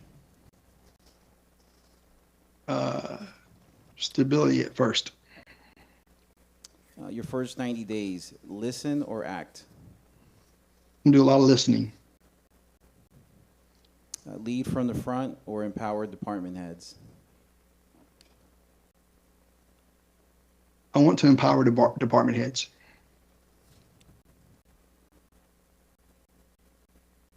Let's see. Strategic plan or weekly execution? I think strategic plans govern that. So yes, strategic plan. All right, great. So that was for the rapid fire. I'll do some open-ended questions. Let's see. Do you happen to know our current millage rate? I have some notes, sir. Yes, sir. It's 2.8. Do you happen to know our general fund budget? Around $3.5 million. Let's see. All right. So here's some open-ended questions. Which part of managing a Florida municipality would have the steepest learning curve for you, and what would you do during your first days to close the gap? Just the, I'm sure there's things that are different and obviously in Georgia, but I think those first challenges is to, I think the biggest challenge is making sure I understand, communicating with you all, because I know y'all have some sunshine laws that protect it. Y'all can't be in the same room or talk about, two of y'all can't. In Georgia, it can't be three. So those little things would be the thing that I would really need to look at just to make sure I'm on board with it and understand it really, really well. But also, I've been in law enforcement and municipal government for years, and laws and regulations and changes are constant, and that's something I'm very comfortable in doing, and I'm a very quick learner. Thank you. Would you describe your management style? Yes, sir. I'm supportive. I'm engaging, and accountability. What would you say is one management weakness?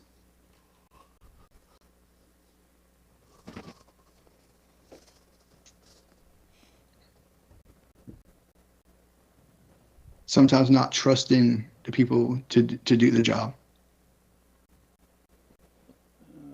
And what do you think is Montverde's strength and weakness? Like the top strength that we have as a town and the top weakness? I think your strength is your people and their desire to hang on to the culture in the city that you have. I think your weakness is you have quite a bit of infrastructure problems going on, and that takes a lot of time and effort to manage, which I'm comfortable doing because we have the same thing where I'm at now. But those can get emotional. Those can get messy, if you will. So I think those are things that could, get like the sewer plant. I'm not sure from what I read and what I understand if we got a clear path forward with that. That's something that's important. So those kind of things we got to work on. If I was to get hired, that'd be one of the first things I would really want to get a good understanding where we're at, where we're going, and make sure that we're doing what's best. And like, again, looking at all options. Thank you so much, and I believe my time is up. Go ahead. Good morning. I have 7 questions, and we'll just try to move through them pretty quickly. So, Small town manager jobs get used as stepping stones. Why would you still want this job in 4 years? Well, because it reminds me a lot, reminds me a lot of my hometown of Hepzibah, Georgia, where I was the police chief, worked for years. Y'all are very fiscally responsible, and that's very admirable to work for a place like that. I'm a small town guy. I grew up in a small town. I grew up on a farm, and I like small towns, but I also like it to the vicinity of larger cities or where you have some other amenities. Going home is important. So I'm not looking for a stepping stone. I've been in government for 35 years. I turned 57 yesterday. I feel like I got a good 10, 12 more years. And so I'm not looking for a stepping stone. I'm looking to move to Florida and enjoy the lifestyle down there. Okay. So walk me through a pre-application meeting you would run with a developer on a Montverde scale project. Who is in the room? What do you put on the table in the first 20 minutes? And how does the applicant leave knowing the town's position on what was discussed? Yeah, I would probably have our code enforcement. I would have our, I think you have a planning officer or consultant. They would be in the room. If I'm not sure if y'all have committees, if somebody's like over planning and zoning, if one of you are, or if that was the case, it would definitely be invited. And again, go back to what I said earlier, we have a standard. You have to meet our standard. That's important about keeping the integrity of your city together. And that's what we would conduct. So what they want to do, so that's a pass or a no pass. And then as we move forward, and of course, we have to bring it back to you guys to vote on it. But as we move, a recommendation to you. But if we were to move forward, they would be held to what is the requirement. A resident that applies for a zoning change leaves town hall furious, not because they lost, but because they could not get a straight answer on the process, timeline, or what is consistent with the town and what that actually means. Whose fault is that, and what would you change in your first 60 days so an applicant can predict the path, even if they still might get a no? Well, whose fault it is, we have to own it. If it's confusing, I think we have to be, we're there to serve. And if a resident is feeling unserved by something we have done or failed to do, we have to correct that. So we have to own that. We have to have a defined process. If you don't have one now, we'd implement a defined process. We'd check, who's responsible, who's accountable, who was consulted, who was followed through with, right? So you would go through there and say, all right, update me on this. Where are we at with it? What's the process? And so I think you got to have an established process. And if they're mad, we would own it. And I would reach out to them and say, hey, sorry this happened. Let me help you get this up to speed. Okay. It is 6:40 in the morning and a storm drain is blown out on a road people use around town, and Public Works is already short. What do you personally do before noon to fix this issue? Obviously, we would immediately go evaluate it. If it needed some traffic control, we would set that up. And if we have to call in help from maybe a neighboring city, we build those relationships. We do that now. If it's something, I'll go back to the December 1st situation I talked about earlier, that major water leak. I realized after about 3 or 4 hours, we were in over our head. And I called the neighboring city and said, hey, this is what I got. And they sent the cavalry, And even with their experienced guys and equipment, it took a lot longer. But that's something that we would have to, building relationships. First 90 days, I got to build relationships. I got to listen a lot, and I got to build relationships, and that's the kind of things we do. Okay, so Montverde has no police department. A resident wants the town to do something about speeding or a problem neighbor or a county issue. How do you handle this? Let me go back to the previous question too. I would get out and direct traffic if I had to. I've done that before. But how would you handle it? We have no city police department at the county. So if there's a speeding neighborhood, we'd look at the situation, maybe do a traffic survey and see if they're actually speeding. From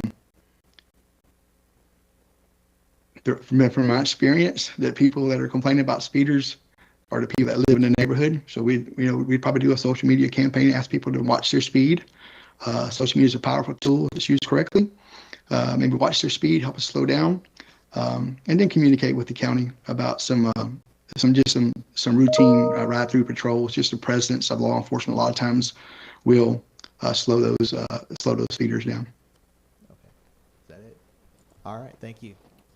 Thank you. Alrighty.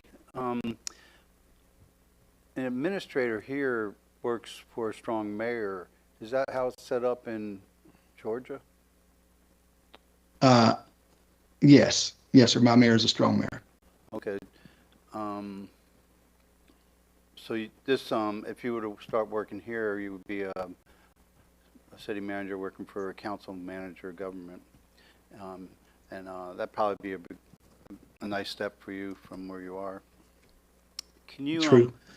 Can you tell me also why exactly, I know you said you want to live the Florida life, but why would you want to leave the position you have?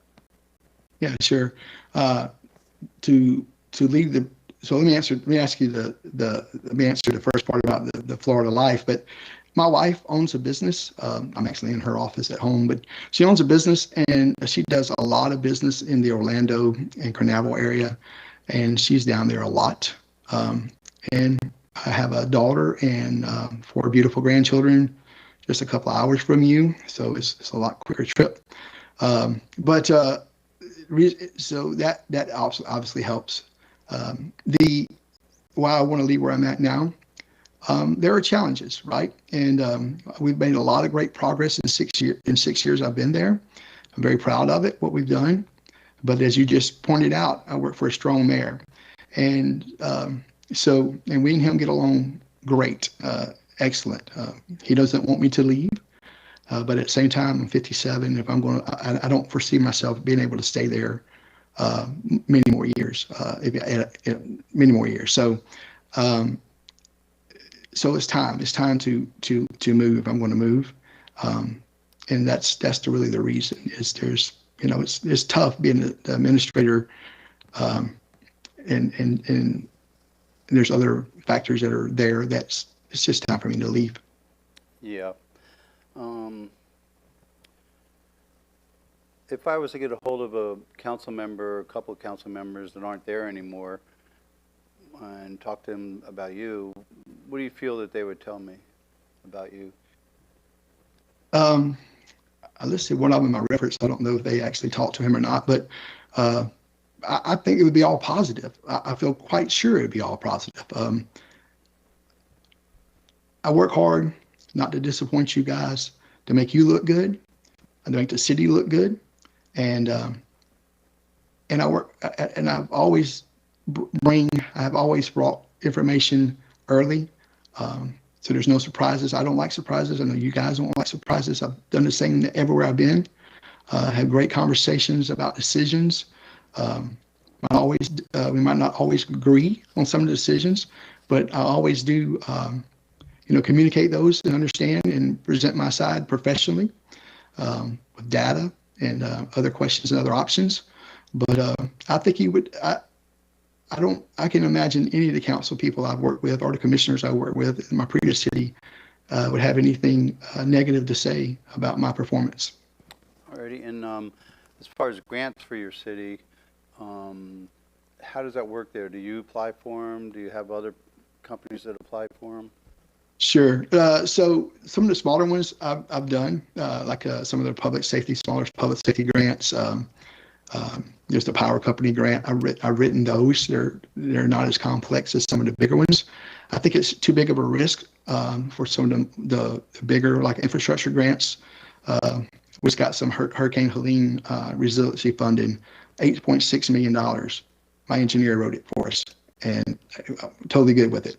We have a thing called a regional commission in Georgia. They've written our CDBG $1 million grants, and a lot of that reason is because the DCA, Department of Community Affairs, they like it when the regional commission is involved, and so do your state level politicians. So I just hand it off to them. So they do it all the time for multiple cities, so they're more used to the up to date on the changes and also the nuances of making a good application. Alrighty, and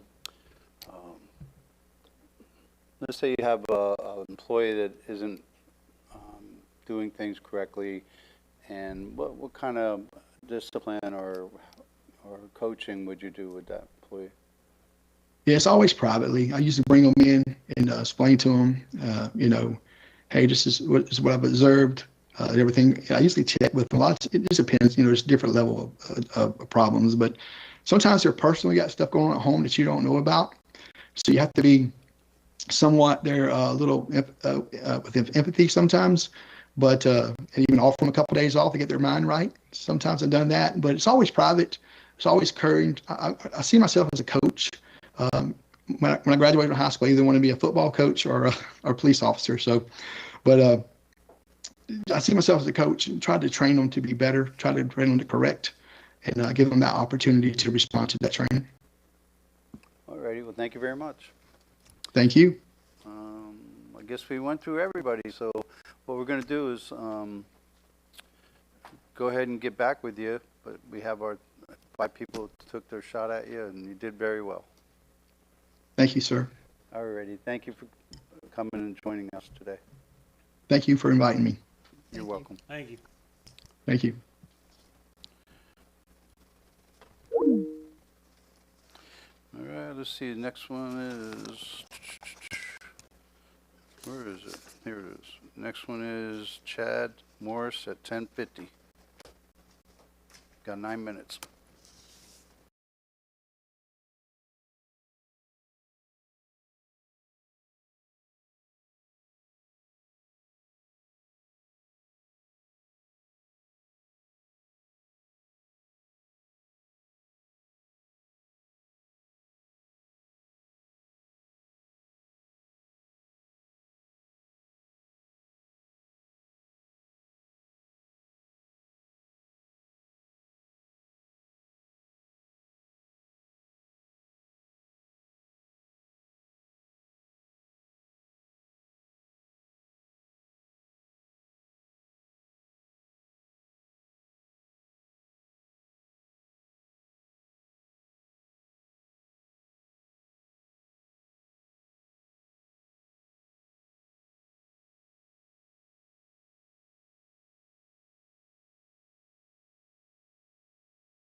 Hello, Chad. We'll start in a few minutes, in 1 minute here. Okay, sounds good. Well, we'll start now, actually. Alrighty, Jimmy, go ahead and start it up. Good morning. We'll just go ahead and get started. I'm Jimmy Rogers. I'm one of the council members. In dealing with developers, how will you stand up for long-term solutions and not quick fixes that might cost the town more money in the future? Well, I feel like developers need, excuse me, developers need to pay for impacts that they're going to have on the city. Anytime that I'm planning anything, I look at long-term maintenance costs, things like that. There are a lot of elements that go into any development, any infrastructure building, anything like that. You want to make sure that those things are considered whenever the construction orders, the permits, anything are approved. And it's a matter of planning, building those relationships with the individual contractors and the people to make sure they understand what the purpose is. But just, you have to plan ahead, think about the consequences in the future, and make sure that you're collecting either the funding that's going to be needed to develop those maintenance schedules, or in the case of, if there's a road impact, the developer may need to make modifications and upgrades to the roads at that point in time, or other infrastructure. Thank you. Tell us about your experience partnering with a business or another government entity to address a need. Well, quick one that comes to mind, when I was in Niceville, Okaloosa County and Niceville have a substantial interaction between the city limits winds in and out. There's a lot of parcels that you'll have a parcel that's a city, then parcel that's county, and then another city one, and things like that. We had a stormwater project that, stormwater does not care where the city limits lines are. It doesn't flow along through the proper channels. So we coordinated with Okaloosa County, worked with them for a while to develop a stormwater project in that area, where actually the city purchased the materials and the county provided the labor to do the project, and worked on that project. There were several projects that I worked with Okaloosa County on when I was in Niceville, and then out in Oregon I worked with the county quite a bit. There's a lot of times that you work with businesses that are going to contribute either donations or to help build community infrastructure, things like that. There are a lot of small examples that I could come up with, but for sake of time, if I can expound on that if I need to, but That's but right. that's How would you handle a resident who complains about an issue when you believe the town has already handled it appropriately? That, obviously would depend on the particular situation and what the problem was, and verification that it had been handled properly. Residents always have a reason whenever they're complaining about something. If they have an issue or concerns, I like to try to build relationships with all the individuals, and make sure that I understand what the true concern is, and make sure that concern has been addressed. Sometimes the information that's given out, the communication can be a little bit distorted, because they may be using terminology that's a little different than what the terminology that the city uses. There may be, questions about how something was handled, how something was done. I would say that you definitely want to look into it more if the resident feels like it has not been completed, if it's not finished, you know, making sure that my interpretations are correct and that things actually have been done. And then, you know, just try to sit down with them and explain to them all the things that the city did and how that has been handled and why there are not other options, if there are not other options to address their concerns. Yes, sir. That's good. Thank you. Go ahead, Brian. Mr. Rubio. Hi, good morning. I'm going to start off with some rapid fire questions. I'll give you two options. Just choose the one that I guess you gravitate towards. Lean operation or added staffing? Fairly lean operation. In-house or outsource? In-house when you can, outsource when you need the expertise. Procurement controls or speed? Procurement controls are important in government. Standardize or flexibility?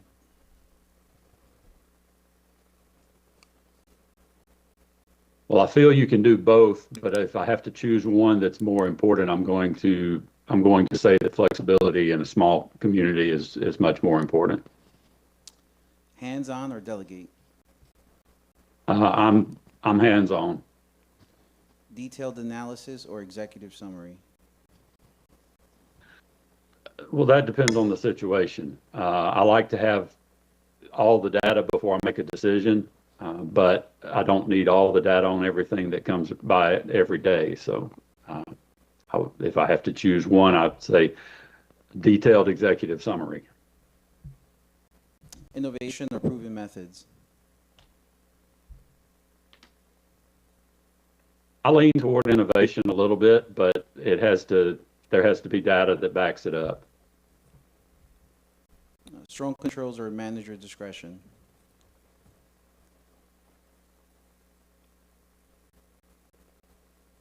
I think that it's important to have oversight and controls, but I also believe the manager needs to have discretion in a lot of fields, a lot of areas.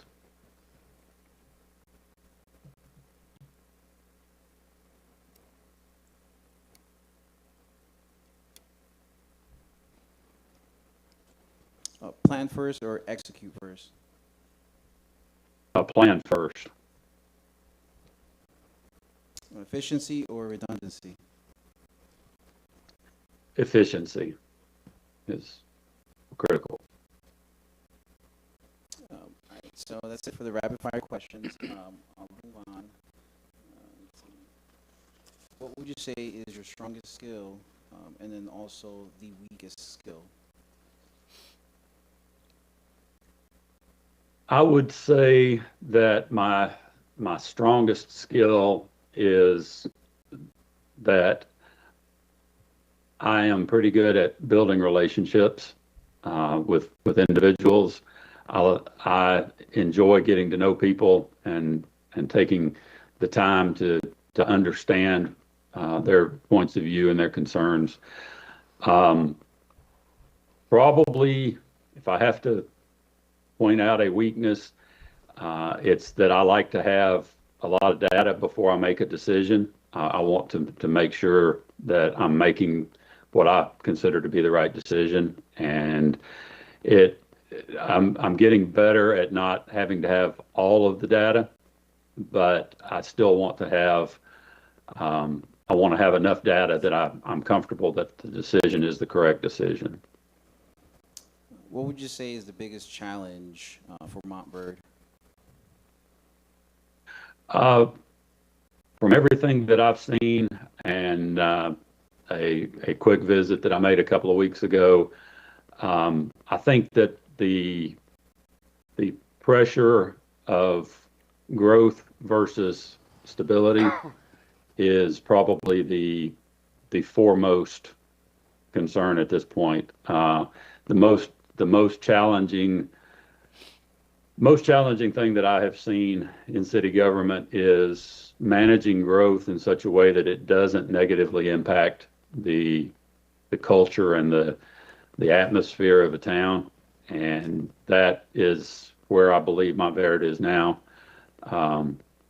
with the pressure of growth spreading out from the Orlando area and people moving in, you want to find ways to control that and manage that growth, that still allows the growth, because a community is either growing or it's dying, and you want it to grow, but you want it to grow in such a way that the residents continue to enjoy the quality of life that they have. Thank you so much. I believe my time is up. Good morning. I got 7 questions. Good morning. I have 7 questions, and we'll just try to move through them fairly quickly. A small town manager job gets used as a stepping stone. Why would you want this job in 4 years? Well, I would hope that in 4 years that it would be a position that I was more comfortable in, more settled in. I do not like looking for a position. I want somewhere that I can be a part of a community until I retire. And I want to be a good fit for the community. I want to be a contributing factor to the quality of life of a community. But I'm not necessarily looking for a stepping stone. That, it's hard to prove that to anybody, but that's really the thing. I feel like if I'm a good fit and contributing to the community, then I'm going to want to continue to do that and be there. Okay. Walk me through a pre-application meeting you would run with the developer on a Montverde scale project. Who is in the room? What do you put on the table in the first 20 minutes? And how does the applicant leave knowing the town's position on what was discussed?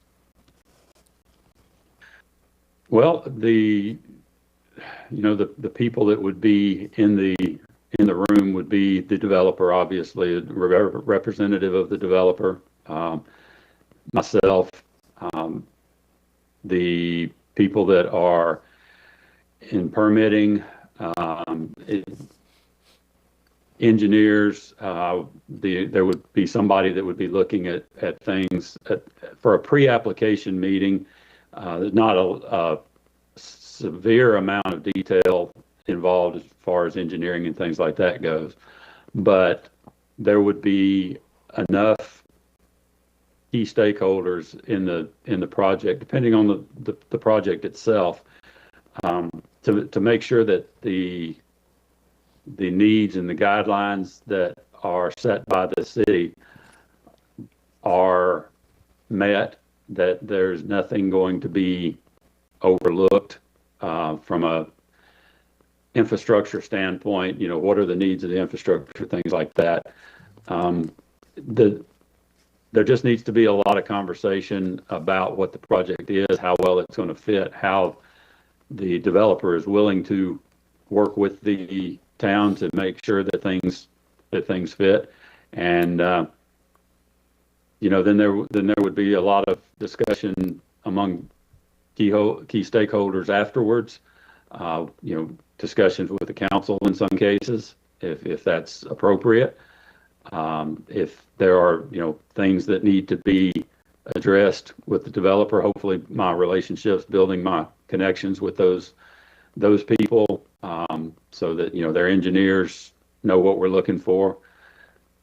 It would just be a pre-application meeting is a let's see how well this fits, see what you're looking for, what we can contribute as far as the requirements, the needs that this town has, and go from there. Okay. Do I have time for one more? Okay. A resident that applies for a zoning change leaves the town hall furious, not because they lost, but because they could not get a straight answer on process, timeline, or what is consistent with the town and what that actually means.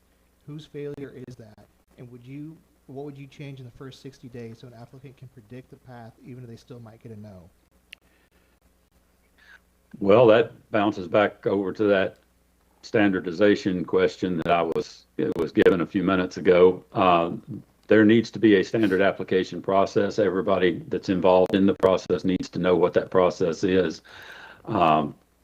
Within the first 60 days, I would want to do an evaluation to make sure that I understood the process, and if it's confusing to me at all, then we definitely need to streamline and or make sure that the communication is much more clear as to what the process is and why things are done the way that they are done internally, and then communicate that to any applicant or potential applicant that comes in.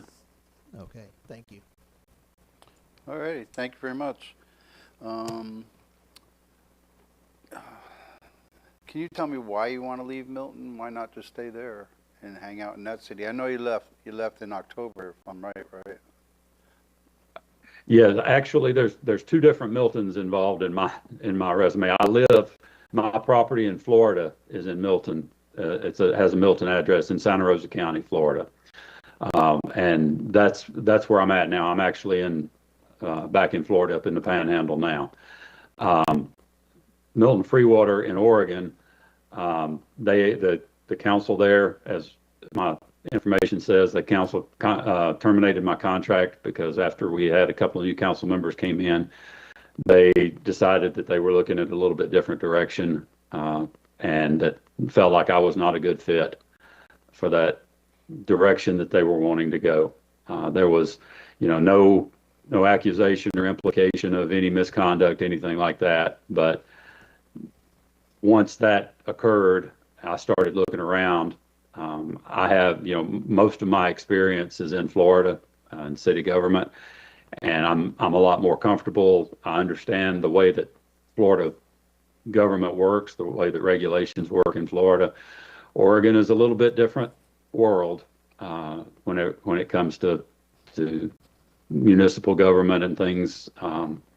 And so, that being the case, I'm looking around back down here now to see if I can find a place to park and work the rest of my career. Alrighty. You had a long time in Florida down here, which you understand, obviously, that there's a difference between Florida and any other state and the different processes, and I'm glad you had that time here. Give me a short paragraph of describing your 20 years in Florida government.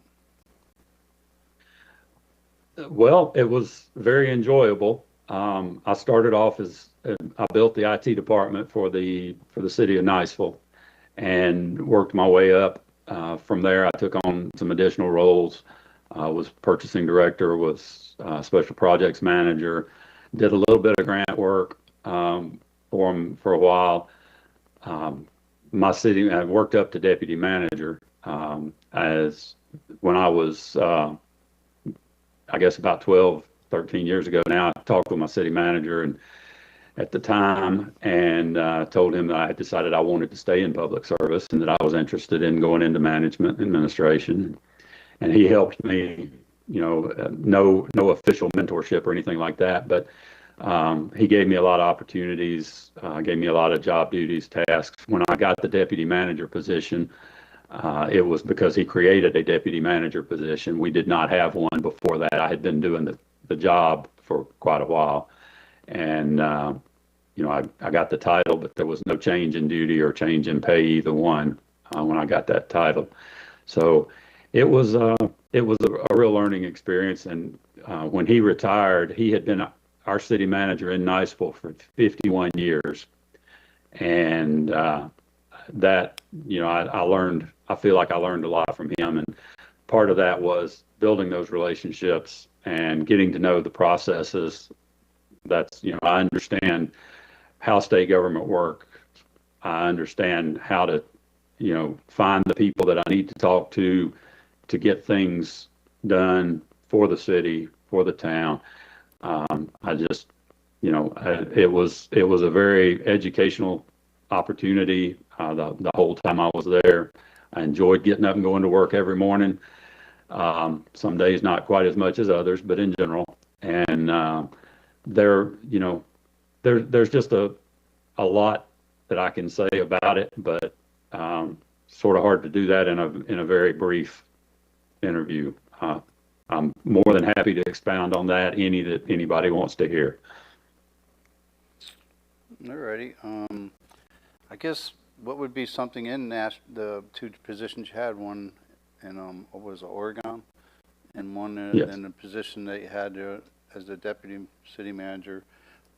What were the two things that you liked for each one of those positions? I would say that it was the things that I liked about those positions the most were probably the same for both. It was the opportunity to work with citizens, to work with residents and businesses in the community, and to help find solutions to things. You know, sometimes those solutions are, you know, off the shelf solutions where this is the way you handle this process or this problem. And other times it was, let's look outside the box and see if we can come up with something creative and find new ways to do things. You know, a lot of my background, the entire time I was at Niceville, I was in charge of the IT department, and that has always been something that, you know, let's look at, you know, can technology help out here? It's not the answer to everything, but there's a lot of things that it can, you know, make more efficient and easier to understand, and helping looking for different solutions, whether it's a technical solution, whether it's a people solution, whether it's just let's see if we can work with the way that people approach an issue. Sometimes just, you know, the terminology that you use to describe an issue, changing that can calm down the problem some. And but I really enjoy helping people find solutions to problems. Okay. If I was to call up previous council people in Florida City, what would they tell me about you? Well, I would hope that they would tell you that I was a hard worker, I was efficient, I was knowledgeable, that, you know, the council members that I had, there have been a few new ones come on in Niceville since I left there, but if you talk to the ones that I worked with, obviously, they would tell you that even if they didn't agree with me, they knew that whenever I was talking to them, that I was giving them the information that they needed, not necessarily what they wanted to hear, but I was giving them the information that they needed so that they could make the decisions that were in the best interest of the city. And I think they would, you know, tell you I was honest and upfront about things. Alrighty, well, thank you very much. Thank you. Hello, Mr. Flowers. Now it's my turn. Yeah. Hello, Mr. Morris. I'm familiar with, oddly enough, Milton. I've been there a few times. I'm in love with the white sand beaches. So I am a product of the Panhandle, and appreciate you being with us today. Okay. If we could have conversations later, but yeah. If Montverde faced a significant unexpected revenue shortfall, such as the possible pending tax amendment, what would your first three actions be before recommending tax utility rate or service changes?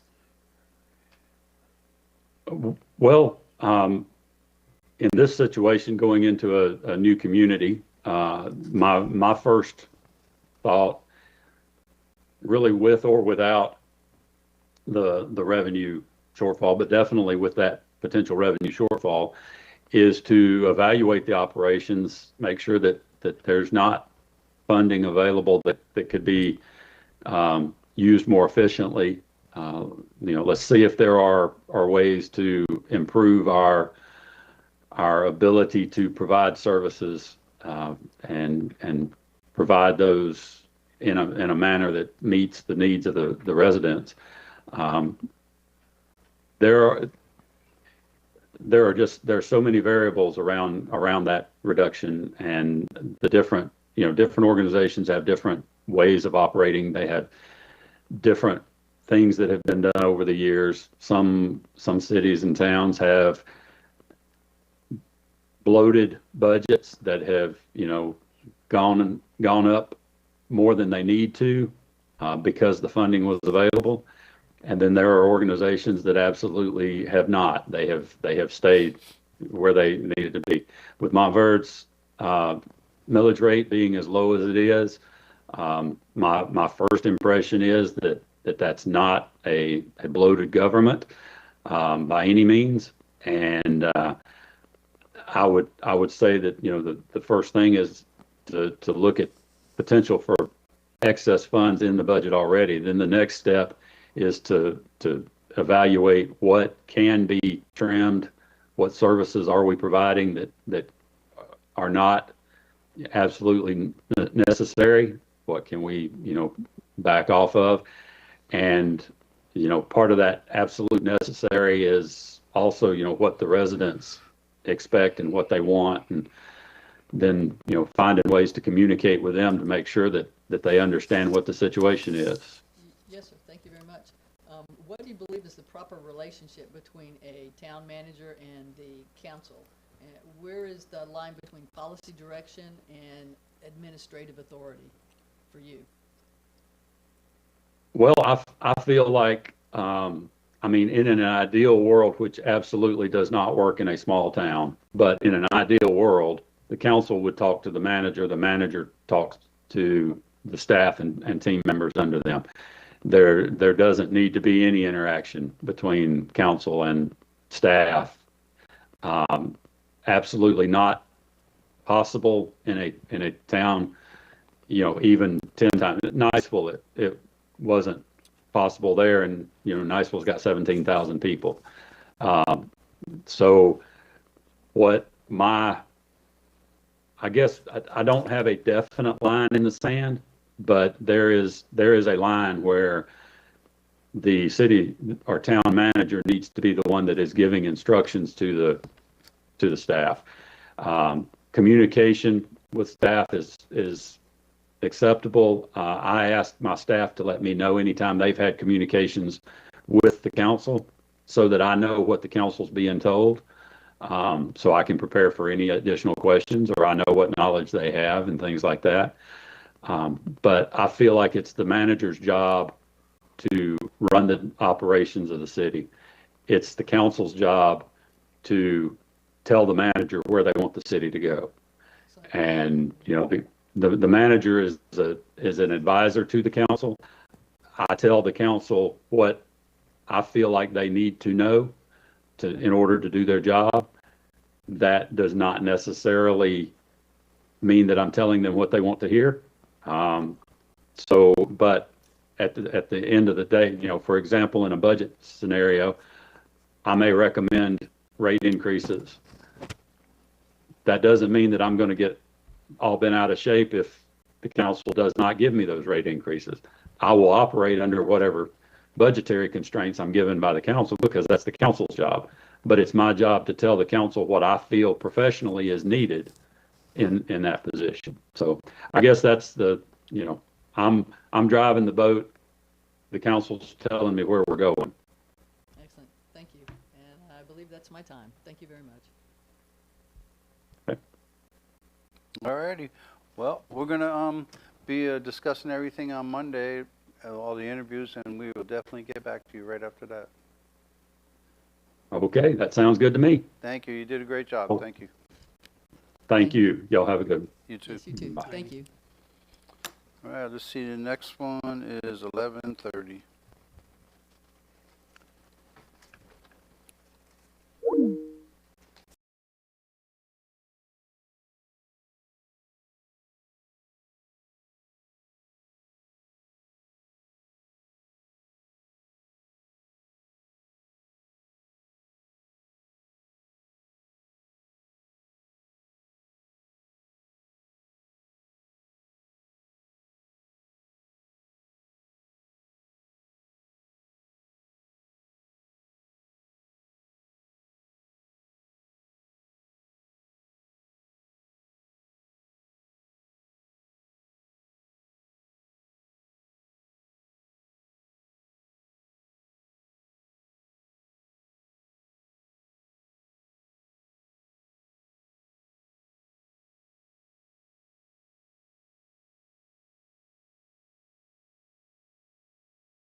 Thank you, sir.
Alrighty, we're all set, Brian, when you're ready. Hi, good morning. I'll start with the rapid fire questions. I'll give you essentially an option between two different things and just pick the one that speaks to you. Experience or adaptability? Experience. Stability or change? Stability. Preserve what works or restructure quickly? Preserve what works.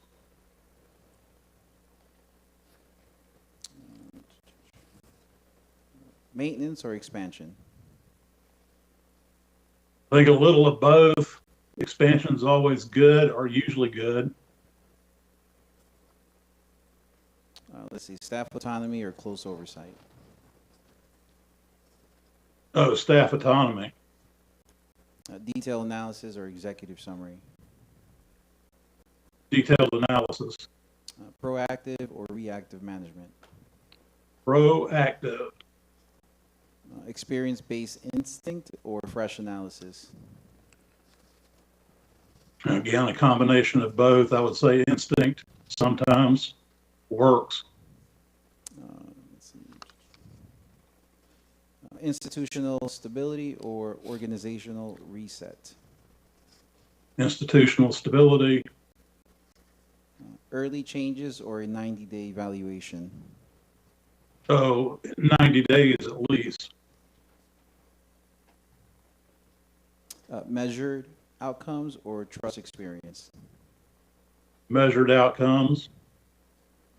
Difficult recommendations or politically easier options? What was the first one again? Difficult recommendations. Difficult recommendations. Or politically easier options? Difficult recommendations. So that's it for the rapid fire. Do you happen to know our millage rate?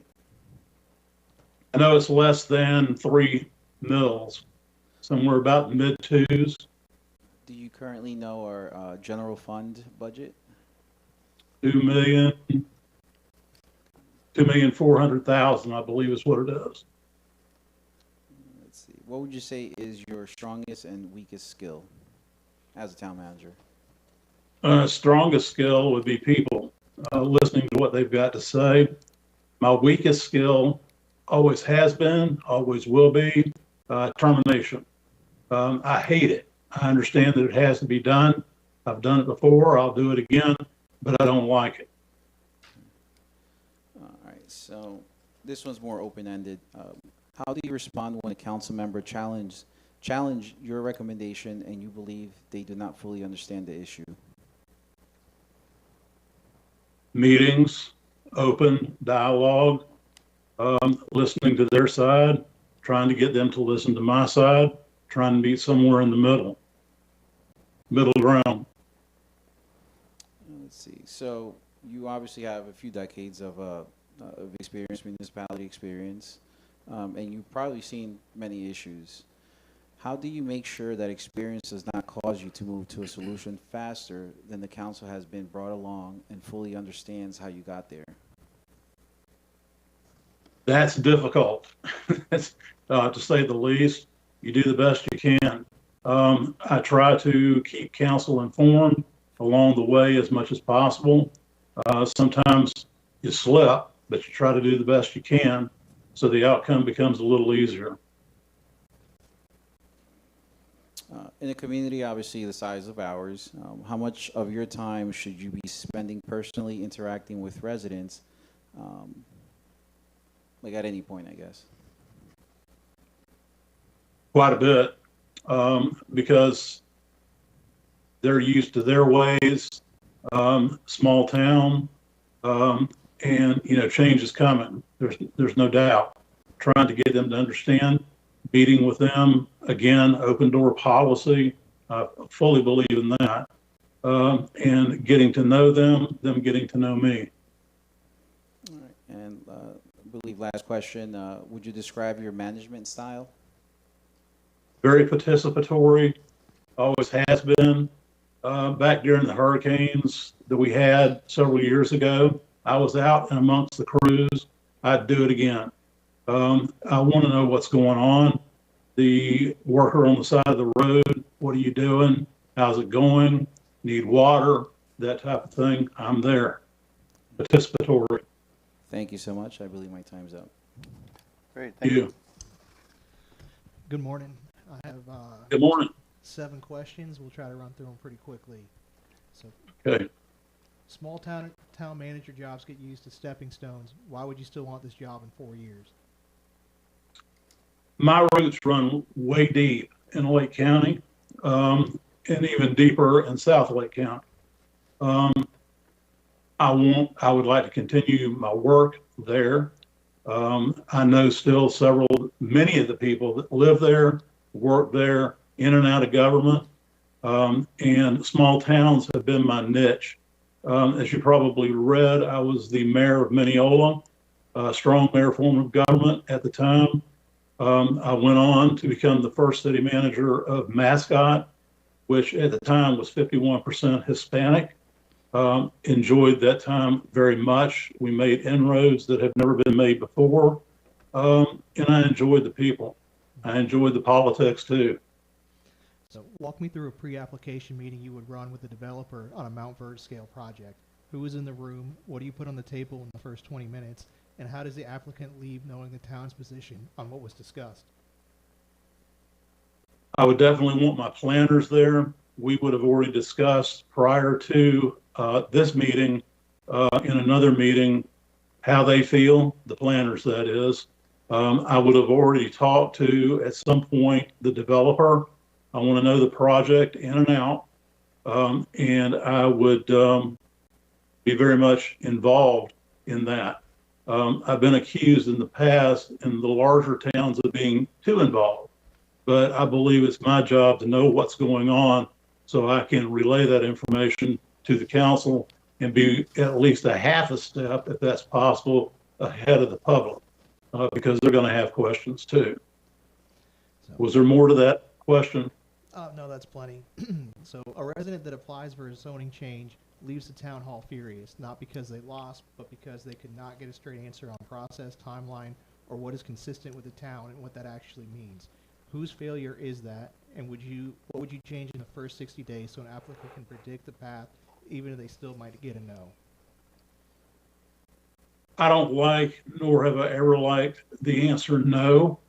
Sometimes there's no way around it, but most of the time there is. That's not skirting an issue. That's not going against law or against code, but there are numerous times that there are ways around whatever the predicament is. Trying to explain to them then, letting them leave, cool off, recontacting, and ask them if there's anything else that we can do. Re-listen to them, try to get them off the ledge, if you will. And I found that works. Sometimes it won't. But when the answer is no, the answer is no. It's 6:40 in the morning. A storm drain is blown out on a street people use to get around town, and Public Works is already short. What do you personally do before noon to fix this issue? I'm right out there with them, trying to figure out what we can do. I mean, I've got several tools of my own. If I need to bring those, I'll do that. Again, very participatory in nature. That's just me. So, Montverde has no police department. A resident wants the town to do something about speeding or a problem neighbor or a county issue. How do you handle this? I know the sheriff personally, so I actually have worked with him, and we would meet face to face, talk about it.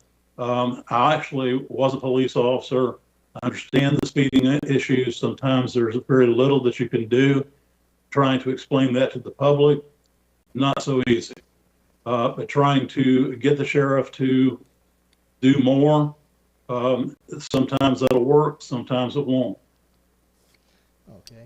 In a town this size, how do you communicate so residents hear the truth from the town before they hear a rumored version of it from a group text or social media? Well, that's a hard one too. I do use social media quite a bit. I also use whatever the town has available to get the word out.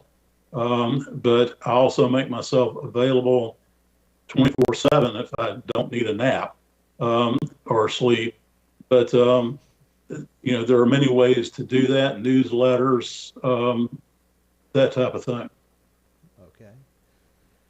Do not use the word character. In 12 months, name one thing a resident should notice on a Saturday morning drive through town that proves the new manager understood Montverde, and name one thing that would prove we hired the wrong person. When I was mayor of Mineola, on Saturdays, one of my favorite things to do was get out and ride around. There wasn't a whole lot of people out, but there were a few. And I wanted to see what had transpired the week before. As a strong mayor, I also had another job in Tavares at the time, so I wasn't always in City Hall. But on Saturdays, I was always out and about seeing what was going on. So they would see me regularly. And of course, full-time, a lot more than just on Saturday. Okay, thank you. Thank you. Let's see. Give me your last, the job you had at Edgewater. Give me start to finish your whole, what happened in Edgewater. What happened in Edgewater? Well, from when you first got there all the way through to, when you left. My demise. I understand. Edgewater is a very different environment, if you will. I mean, I've been doing this for more than 30 years. But when I got there, there definitely was some differences that I had never experienced before. There were things that I knew that I needed to see changed. And I tried. We were very successful in grants, grant management, millions of dollars in grants. We had flooding issues because the honest truth is that Edgewater is at or below sea level in probably 80 to 90% of the area. So a good rainstorm, it floods. And people say, well, you need to fix that. And it's like, well, there's very few ways that we can fix that, but we applied for, again, grants, very successful in getting them. What the public didn't understand is that you can have all kinds of grant money, and you can't just, what they don't understand is you just can't set about spending it. You have to have a plan, a boilerplate plan in place before the state or whatever granting agency releases the first penny. So those usually take quite a bit of time, as you all know. They weren't willing to wait. At the time, we experienced 2 back-to-back hurricanes, which, Mr. Mayor, I know you're very aware of. South Lake County went through 2 back-to-back hurricanes. And it's just one of those things living in Florida, it rains a lot. And what we had at the time, and this was leading up I guess you would call it, to my demise, was we had a king tide, which backed up all of the canals. All of the outlets flowed into the Indian River Lagoon from intercity. So the stormwater could not get out, and it backed up. And the first thing that they did was low-hanging fruit. It was my fault. And I tried to explain as best I could. The council did understand, is that we were doing the best we could to get these grants in place and to get things fixed. But it just didn't work out, at least not in their timeline. Fortunately, the town has not experienced any heavy rains in the last 2+ years. So everything looks very good. But the next time it rains, it's going to be the same thing. I was fighting an uphill battle, one that I could not win regardless of what I did. So I approached several of the council members that I knew that I could trust on an individual basis. And I said, you know, it's kind of like the old story goes, just fire the gun, shoot up amongst us. One of us has got to have some relief. And I said, I'm ready to go. And there were two of them, exactly two, that said, we don't want you to go. There always is at least two. And I appreciated them, and we're still friends. But for my own sanity, I had to go. And they understood that finally, and they made a motion on a Friday night to cancel my contract. Whether you want to call that being fired, which I still stick with the fact that I've never been fired. That was the first time my contract had ever been canceled, and I walked out holding my head high. That's what happened. Flood waters that I couldn't control. So you took the fall. I took the fall, and Okay, you know, that's pretty I guess common. I'll do it again. Yeah, that's common with a city manager position. Yes, that sir. happens. Tell me, you were in Umatilla a while there, and I know a little bit about Umatilla. What years were you there? I don't remember reading that. Oh, unless you're looking at my resume, I couldn't tell you right offhand. It was a while. I was a while ago, and I was there a while. Yeah, it said 9 years that you were there. I always admired Umatilla and how well it's put together when I drive through it and look at it. And you were part of that. Congratulations. And you had your own airport there, and you're doing your own. They're doing their own thing there nowadays with that. But how did you contribute to the city of Umatilla while you were there? Again, I was very fortunate that the FAA has many grants available to it. And when I got to you, actually, let me back up just a minute. As a police officer years ago, I was actually a narcotics detective. And Umatilla Airport at that time was not known as a drug drop zone, which actually occurred one other time when I was manager there. And I actually got to see them taken down. But anyway, I knew that airport from way back. And all it was a simple, some parts that were paved, some of it were potholes. And my uncle actually flew a little Cessna in there from Texas one year when I was still in high school, and actually flew us out of there. So the airport was in very poor condition. There was nothing there. There wasn't even a fence. And I poured my heart and soul into that because I think I could see a vision for that airport. And what you see out there today is my vision. It had no fuel. I talked to the pilots that flew in there regularly. I said, what can we do to make this better? Do we need a restaurant? What do we need? Of course, the restaurant was not coming anytime soon, but I was just looking for ideas. And they said, you know, the thing that would make this airport would be fuel. So we got it fuel. But again, through grants, we did public-private partnerships, and we made it work. Today, that airport, I call it the little airport that could. If you've been there recently, that was my dream. We actually built it. Another thing about Umatilla is it's got two distinctive downtowns.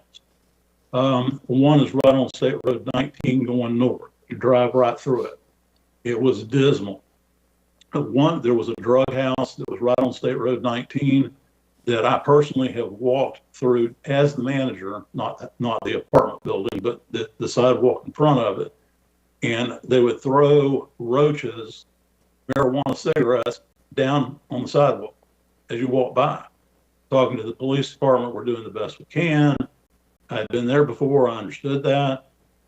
We started another public-private partnership with a nearby a developer that was in town and working with the city of Eustis. And he actually bought up several of the buildings. When I first went to work there, it was like a 20% occupancy rate in the entire town as far as the businesses were concerned. When I left, it was better than 90%. We had a restaurant, actually had a few restaurants. We had an ice cream shop, things of that nature. Again, something I was proud of, public-private partnership. Those things really work. And again, I was blessed with the fact that the grant fairies were out there and I took their money, if you will. Okay. Oh, sorry. Okay, that's it for me. Thank you, Mr. Irby. You were just to kind of follow up on where you headed. Thank you very much. Just to follow up on what you had just touched on regarding businesses. Montverde has a very small downtown area, and businesses are one of the things that we have a hard time with. What are your ideas or suggestions for helping out our local businesses in improving our downtown area? Can I ask a question? Yes, sir. Do you have a merchants association? We do not, or not one that I'm aware of anyway. That could be a start, but the more important thing is the dialogue that you can open with those particular businesses. I understand that there's a lot of cottage-based industries in that area. They can also join. What that is basically is a support group among the merchants to find out, get ideas again from them. What would you like to see? It's not all about my ideas. It's about what they've got to offer being in business as long as they have. I know your business district. I've been in it many times, as far back as the Snapper factory and dealership out there. Long so gone. Long gone. Long gone. I noticed we were down there a couple of weeks ago and actually saw that it was gone. But talking to the people is very important. Well, in that vein, we've had references to some communication concerns with our residents. So how would you describe your communication skill or ability with residents? Not so much council, but strictly because you will be well known in town, and people will approach you and ask you questions, and some will pat you on the back, and some will hit you on the back. So what is your approach to communication? Actually, again, dealing with the city of Mascot, its citizens base that was 51% Hispanic and spoke broken English back to the days of Umatilla. And those are some hardcore people. A lot of them I grew up with, but they were still hardcore people. You've got to be able to listen, or not be able to, you have to listen to them because a lot of them do really have good ideas. And it's not all about me and what my ideas are. It's like, what do you want? And what can we accomplish together? Which has been my forte throughout my entire career. So you have to listen. You've got to be approachable. You've got to have an open door policy, and you got to be willing to take the pat on the back as well as the kick in the shins. I understand that. It took me a while, but I do understand it. Do I like it? Not necessarily, but it's part of the job. Yeah, I got time for one more? Yep. All right. What is the one significant mistake that you have made in your government career, all right, or as a city manager or administrator that you will not make again? That's a good one, and I appreciate that question. I was thinking about it not too long ago. I always wanted to be a cop. I got that chance. Then I decided I didn't want to be a cop. So I went into basically administration, if you will, finance director, went back to school, all that. And who comes knocking on my door one day when I'm city manager in my first town, but the high sheriff. And the sheriff said, he and I were police officers way back when, and Chris Daniels, for those who know him. And he says, I want you to come to work for me. I did, and that was my biggest mistake. My father always told me, you can't go back to where you came. I don't necessarily agree with that because I want to come back to South Lake County. But I thought I wanted to go back into law enforcement. Although it was a civilian type job, I was over his business section. It still got me very close to what I considered to be at that time my roots. So when I went back to work as a civilian, it wasn't as I remembered it.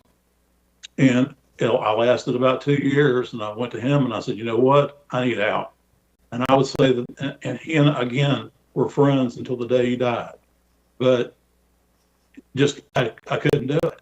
So my biggest mistake was we had mascot on the up and coming, and there was nothing wrong with where I was at, but I decided I wanted to go back to something I knew once that I never knew again. So that was my biggest mistake. Thank you. Time? No.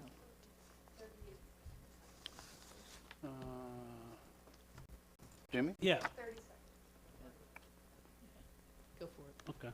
In dealing with developers, how will you ensure long-term solutions and not quick fixes that might cause the town more cost in the future? Well, again, I know that starts with roundtable discussions with staff, with your planner, who I know, and he's very good, by the way, in my opinion, and getting ideas from him. But where it becomes boilerplate and actually works is with developer agreements. Where I've found problems in the past is getting city councils, because they change over time, to hold to those particular contracts. But once you have a contract ironed out, it's no different than any contract in the business world. You have to stick with it. The developer has to stick with it, understanding the fact that in the meantime, things do change, and you leave that door open to make changes to the developer's agreement itself. But the developer's agreement is key, in my opinion. All right. How do you plan to build trust and communication with the residents, especially when the town has to make an unpopular decision? Again, it's an open door policy. Being out and among the residents, getting to know them getting to know me. There's a trust factor that you've got to build. It's a two-way street. When things are not going well, or in the air, if you will, that something is not going to be liked, or there's a distrust about something, you talk about it, you listen. That's all you can do.